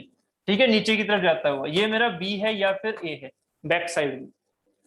ठीक है, ठीक है, ओके शोमी, एक बार रिपीट कर देता हूँ, ये समझ में आया नहीं, पहले ये बताओ मुझे, ये वाला पार्ट हुआ क्लियर, पार्थ बताइए जल्दी से, ये क्लियर हो गया। तो सर B पर इसका इफेक्ट क्या करेगा, नहीं आप यही छोटी सी गलती कर रहे हो क्या, आपने, मैंने ये चीज बोली है आपसे, शायद आपने वहां पर ध्यान नहीं दिया, क्या बोल रहा हूं मैं, जब मैं इस पर सिर्फ और सिर्फ P की वजह से BC को रिजिड नहीं मान रहा, अगर ये रिजिड होती तो क्या ये ऐसे जाती, कभी नहीं। अगर ये रिजिड नहीं है तब ये चीज P की वजह से बैंड होगी, P की वजह से सिर्फ बैंडिंग ही तो आएगा, ना ट्विस्टिंग आएगा इस BC में, इस BC में ना ट्विस्टिंग आएगा ना कुछ और आएगा, इस P की वजह से इसमें क्या आएगा, बेंडिंग, तो बेंडिंग की वजह से डिफ्लेक्शन कुछ ना कुछ आया C पॉइंट पर, B पॉइंट पर डिफ्लेक्शन क्या है, 0। अगर आपने B को क्या माना, ये चीज कब आती है, जब आपने B को फिक्स माना, फिक्स मतलब रिजिड माना, ये फिक्स सपोर्ट है ऐसा मान के चलो, इसका मतलब आपने जो ग्रीन कलर को माना था, ये वाली जो आपके पास बीम थी, इसको आपने फिक्स मान लिया, रिजिड मान लिया, इतने पार्ट को। अब क्या हुआ, आपने जब इस चीज को समझा, सिर्फ और सिर्फ BC के बारे में समझ रहे हो अभी, ये वाला फिगर क्या है, YC3 सिर्फ और सिर्फ BC के बारे में, बट एक्चुअल में BA जो आपके पास बार है, ये वाली बार जो है BA वाली, वो रिजिड तो है नहीं, मतलब वो क्या है, वो ऐसा तो है नहीं कि फिक्स सपोर्ट हम यहाँ पर मान ले, ऐसा पूरा नहीं ना, ये खुद में एक फ्लेक्सिबल चीज है, तो फ्लेक्सिबल चीज है, इसका मतलब इस P की वजह से इस AB में कितना डिफ्लेक्शन हुआ, इस P की वजह से इस AB में कितना डिफ्लेक्शन हुआ, तो अगर मैं AB के सिर्फ बेंडिंग डिफ्लेक्शन की बात करूं, तो बेंडिंग डिफ्लेक्शन क्या है, ये व्हाइट कलर वाला AB का बेंडिंग डिफ्लेक्शन हुआ, ये व्हाइट कलर वाला, मतलब YC1। ठीक है, बट अगर मैं यहाँ पर AB के ट्विस्टिंग की बात करूंगा, तो मेरा BC जो कि मुझे ऐसा दिख रहा है, वो एक्चुअल में ऐसा नहीं होगा, BC यहाँ पर ऐसा पहुंच चुका होगा, BC यहाँ पर इतना पहुंच चुका होगा, क्योंकि यहाँ पर YC2 भी तो है, यहाँ पर YC2 भी तो है, YC2 किसकी वजह से आया था, उस पर्टिकुलर बीम के ट्विस्टिंग की वजह से, YC2 क्या था, उस पर्टिकुलर बीम के ट्विस्टिंग की वजह से, तो पहले ट्विस्टिंग भी तो निकाला था, तो वहां से आपका YC2 निकला था, मतलब बॉडी आपकी ऐसे नहीं बची है, बॉडी ऐसे हो चुकी है, समझ रहे हो, जो सेकंड केस तक बॉडी कैसी हो चुकी थी, ऐसी, ये जो BC था, BC क्या हो चुका था, ये वाला BC ऐसे हो चुका था। अब इस पर कितना डिफ्लेक्ट हुआ, ये वाला, मतलब पहले BC को अगर देख रहे हो तो BC पहले क्या हुआ, समझो जरा, बीम ये है। अब यार वही चीज है ना, 3D आपके माइंड में कैसे चलेगी वो मुझे नहीं समझ में आ रहा है, ठीक है, बाकी मुझे आपको समझाना जरूर है। समझो इस चीज को, क्या कि ये मेरी AB है, ठीक है, ये मेरी AB है, ये जो हाथ है ये BC है, ठीक है, ये जो हाथ है वो BC है। अगर ये BC आप रिजिड मान के चलोगे, AB को फ्लेक्सिबल मान के चलोगे, तो पहले AB क्या हुआ, पहले AB डिफ्लेक्ट होगा कैसे, इस P की वजह से बेंडिंग में, तो बेंडिंग में डिफ्लेक्ट करो, कैसे होगा बेंडिंग में डिफ्लेक्ट, नीचे की तरफ गया, ये नीचे की तरफ गया, ठीक है, मतलब ये जो पार्ट है मेरा अभी स्ट्रेट ही मानो इसे, वो नीचे की तरफ जा रहा है, जैसे कि मैंने ये दिखाया कि सिर्फ बेंडिंग हुआ है तो नीचे की तरफ गया, मतलब YC1 हो गया, है ना। YC1 के बाद, क्योंकि अगर मैं इसमें ट्विस्टिंग मानूंगा, इस थोड़ा क्रॉस सेक्शन अपने माइंड में लेके चलो, यहाँ पर अगर मैं ट्विस्टिंग मानूंगा तो AB ट्विस्ट भी कराएगी, तो मेरा जो ये वाला BC पार्ट था ये ट्विस्ट भी होगा, ये ट्विस्ट भी होगा। ये जो आप क्वेश्चन पूछ रहे थे मेरे से शुभम वर्मा, ठीक है, आप ये जो क्वेश्चन पूछ रहे थे टोर्जन वाला, उसको भी यहाँ पर विजुलाइज भी करो कि यहाँ AB जो नीचे डिफ्लेक्ट हुआ बेंडिंग में P की वजह से, वो तो ये हुआ, साथ में ये ट्विस्ट भी तो हुआ PB की वजह से, टोर्जन की वजह से, PB की वजह से। तो इसका मतलब जो ये BC था, जो ये BC था ऐसे रिजिड बॉडी BC ऐसे जो थी, वो क्योंकि यहाँ एंगल ऑफ ट्विस्ट आया इस PB की वजह से, इस वजह से जो BC है वो कैसी हो जाएगी, ऐसी तिरछी, बट होगी कैसी, ये स्ट्रेट। ये है किस तरह से, स्ट्रेट। ये हमारी अभी ऐसे नहीं हुई, बैंड नहीं, ये अभी कैसी है, स्ट्रेट। बट ये तो हुआ YC1, ये हुआ YC2, ये हुआ टोर्जन की वजह से, ये हुआ बेंडिंग की वजह से, इन दी AB बेंडिंग की वजह से, ठीक है, ये सीधा नीचे गया। अब क्योंकि ये बॉडी सिर्फ और सिर्फ ऐसी नहीं, अभी ये यहां तक पहुंच गया स्ट्रेट तक, क्योंकि इस पर P फोर्स लग रहा है, और अब बॉडी कैसी हो गई यहाँ पर, अब ये बॉडी यहां तक रिजिड थी, ये रिजिड मानी हुई थी, ये भी रिजिड मानी हुई थी, बट अगर मैं अब नेक्स्ट केस में इसे रिजिड ना मानूं, इसे फ्लेक्सिबल मानूं, तो अब जो फिगर आएगा वो ऐसा आएगा या नहीं, इसको सोचो, अब जो फिगर आएगा वो ऐसा आएगा या नहीं, ऐसे, ठीक है। ये क्या है, ये है मेरा YC3, ये है मेरा YC3, यस और नो। बी पर इसका इफेक्ट क्या करेगा पर्थ, यदि मैं इसी चीज को तो कह रहा हूं कि जो हमने ये चीज मानी है P की, अगर मैंने इसे यहाँ पर सिर्फ और सिर्फ BC की एनालिसिस देखी, तो BC के एनालिसिस में मैंने क्या किया था, AB को रिजिड मान लिया था, बट AB एक्चुअल में रिजिड नहीं है। तो इस P ने जितना इफेक्ट डाला है, जो आप क्वेश्चन पूछना चाह रहे हो ना, P का असर B पर इफेक्ट क्या होगा, P का B पर इफेक्ट ये सब है, P का B पर इफेक्ट ये सब है, ठीक है, P का C पर इफेक्ट ये रहा, सिर्फ P का C पर इफेक्ट ये रहा, P का B पर इफेक्ट ये सब था, तो टोटल वैल्यू हमारी कितनी आ रही थी C पर, ये सब, ठीक है, समझ में आ रहा है, ठीक है, क्लियर है, ठीक है, वेरी गुड पर्स, बहुत बढ़िया, समझ में आ गया ना। क्योंकि यहाँ पर हम सिर्फ और सिर्फ अभी इसको रिजिड मान के चल रहे थे, तब ये आंसर निकाल सकते हैं, बट ये खुद में रिजिड तो था नहीं, ये भी तो यहाँ पर फ्लेक्सिबल है, तो फ्लेक्सिबिलिटी की वजह से P ने क्या क्या काम किया था, ये काम किया था स्टार्टिंग में, ठीक है, क्लियर। शुभम जी आपको भी क्लियर हो गया, बहुत बढ़िया, क्या बात है। अब बताइए जल्दी से, आपको फिर से थीटा वाला कॉन्सेप्ट समझना है या हो गया क्लियर, ये वाली चीज जो यहाँ पर हमने ली थी, क्लियर हो चुका है या अभी थीटा वाला समझना है, आगे, ओके गुड, ठीक। चलिए, तो अभी क्या है, अभी हमारा डिफ्लेक्शन के हर एक टाइप कंप्लीट हो चुके हैं। अब बताइए और कोई क्वेश्चन डिफ्लेक्शन में करने की जरूरत है। अगर ये सारी चीजें आपको थ्योरेटिकल समझ में आ गई हैं, तो बस आपके अब एग्जाम में क्या होगा, वैल्यूज अलग अलग मिलेगी, कॉन्सेप्ट यही रहने वाले हैं, चाहे आर्क का कॉन्सेप्ट हो, चाहे हॉरिजॉन्टल डिफ्लेक्शन का हो, चाहे वर्टिकल डिफ्लेक्शन का हो, ठीक है, बात क्लियर है, समझ में आ रहा है, ये थीटा वाले कॉन्सेप्ट क्लियर हो रहे हैं, कोई दिक्कत मत रखिएगा इसमें, ठीक। अगर मैं आपसे ये कहूं ऐसे क्वेश्चंस, आप चलो एक चीज और बताओ, अब बस ये IQ पर डिपेंड करेंगे अब आप, ये देखो क्या कि अगर मैं यहाँ पर एक क्वेश्चन ये लेके चल रहा हूँ, ये वाली चीज, जैसे मैंने वहां पर बताया भी था आपसे कि मैं आपसे ये चीज लेके चल रहा हूँ, एक मेरे पास ऐसे है, चलो ऐसे ही मान लो, ठीक है, ये ऐसा क्वेश्चन मैंने आपसे करवाया भी था, इसको मैं सिंपल वर्डिंग में निकालना चाहूँ अगर, तो क्या होगा, ये हो गया ये वाला यहाँ पर ऐसे, ठीक है, मैं मान लीजिए इस पर एक फोर्स लगा रहा हूँ, किस डायरेक्शन में, इस डायरेक्शन में ऐसे, ठीक है, नीचे से ऊपर की तरफ ये फोर्स लगा रहा हूँ, तो ये बॉडी कैसे जाएगी, ये बॉडी कैसे जाएगी, इसके बारे में सोचिएगा। ये बॉडी जाएगी इस तरह से, मैं आपको शूडो फोर्स नहीं लगा के बता रहा हूँ, ये बॉडी ऐसे जाएगी, यस, पहले इसका इनिशियल फिगर देखो, ABC, ये मेरा इनिशियल फिगर है, फाइनल फिगर मैं इससे दिखा रहा हूँ, इसको मैं येलो कलर से दिखा रहा हूँ फाइनल फिगर को। तो ये चीज ऐसे दिखेगी और साथ ही कैसा दिखेगा, ये यहाँ से ऐसा जाता हुआ।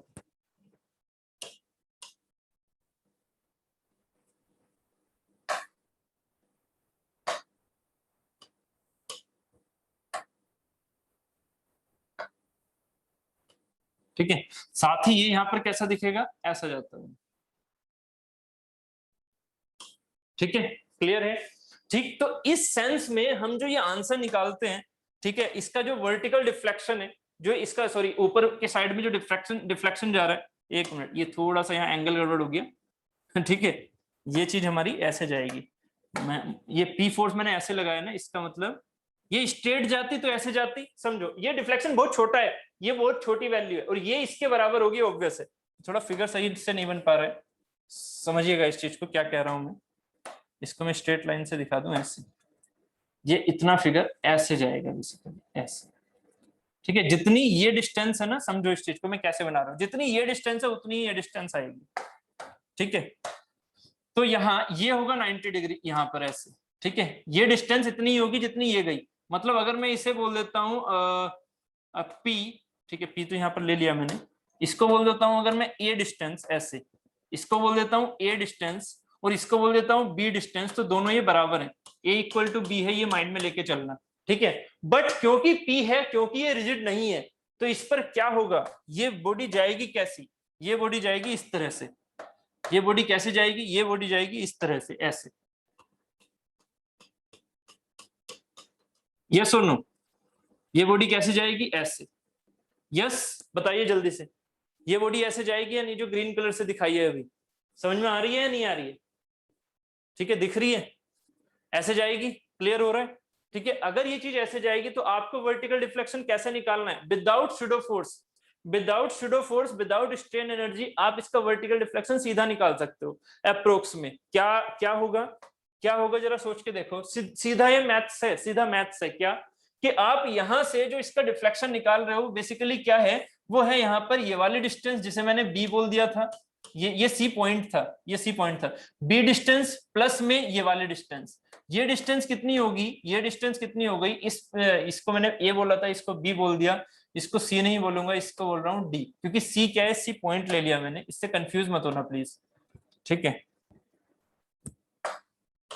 ये बी है, ये डी है, तो आपके पास नेट आंसर क्या होगा, y एट सी, y एट सी क्या होगा, b प्लस डी। आपके लिए ये निकालना जरूरी है, बस b और d निकाल लो, आंसर आ गया।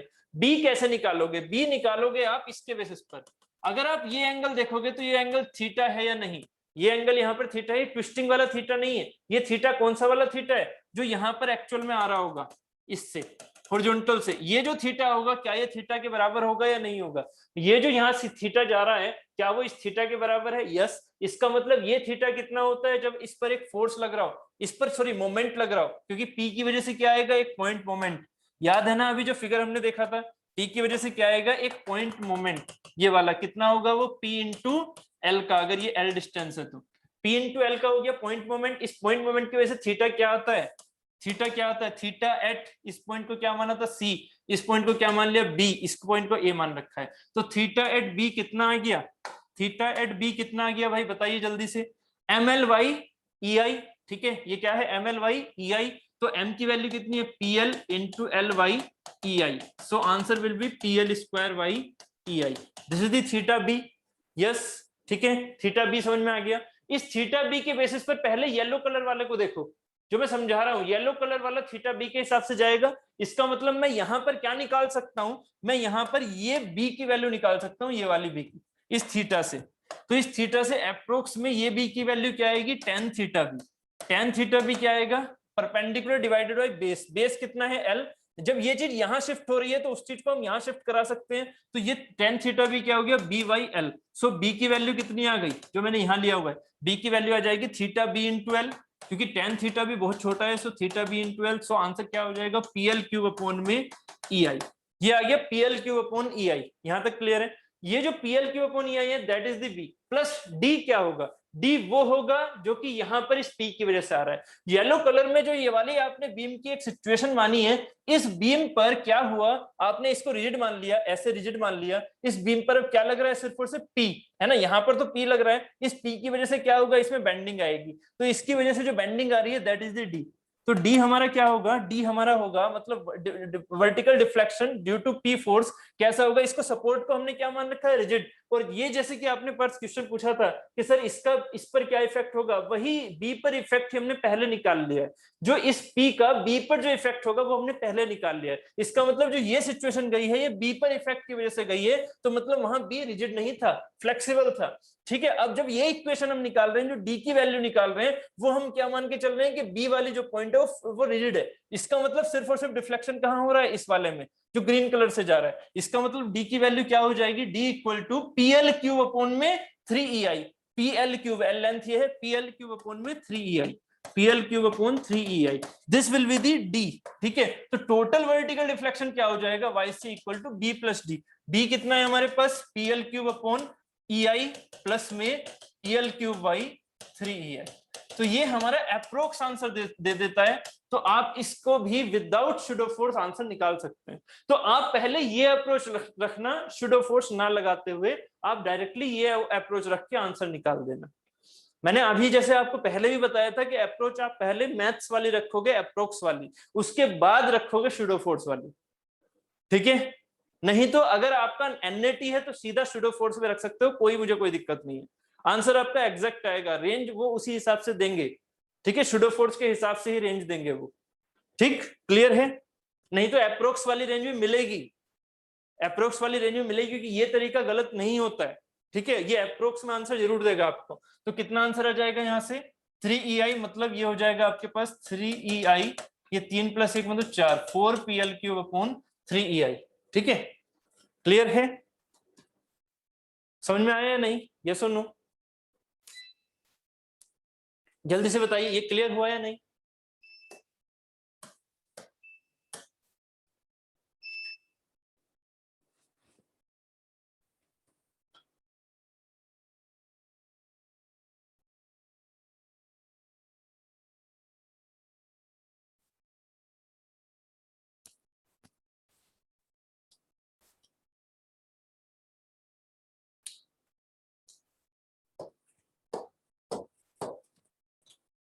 ठीक है, क्लियर है, ओके गुड।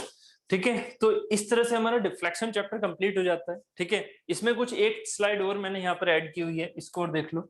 ये स्लाइड है जिसमें हमने मोमेंट के बेसिस पर वैल्यूज लिखी हुई है। ये अपने नोट्स में जो टेबल बनाई थी उसमें ये 2 चीजें और ऐड कर लो। ठीक है, जनरली क्वेश्चन आया नहीं है, बट अगर आ गया तो आप इसको सोल्व कर सकते हैं। ठीक है, यहाँ पर m है सीधा, ये वैल्यूज भी डायरेक्टली याद रख लेना। अगर एक पॉइंट मोमेंट आ रहा है, वैसे तो ये सारी चीजें डबल इंटीग्रेशन मेथड से निकल जाएंगी, बट फिर भी अगर नहीं निकल, मतलब आपको डायरेक्टली याद रखना है, तो ये टेबल में आप ऐड कर लो। ठीक है, वाई मैक्स की वैल्यू ml²/9√3। अगर m यहाँ लग रहा है सेंटर पर, तब हमारे पास theta A, theta B and theta C की वैल्यू ये, वाई सी क्या होगा, 0 होगा। ठीक है, ये चीज और ऐड कर लेना बस। ठीक है उसमें। ठीक, तो ये हमारा हुआ डिफ्रैक्शन कंप्लीट। ठीक है, कोई डाउट है तो पूछ लीजिए।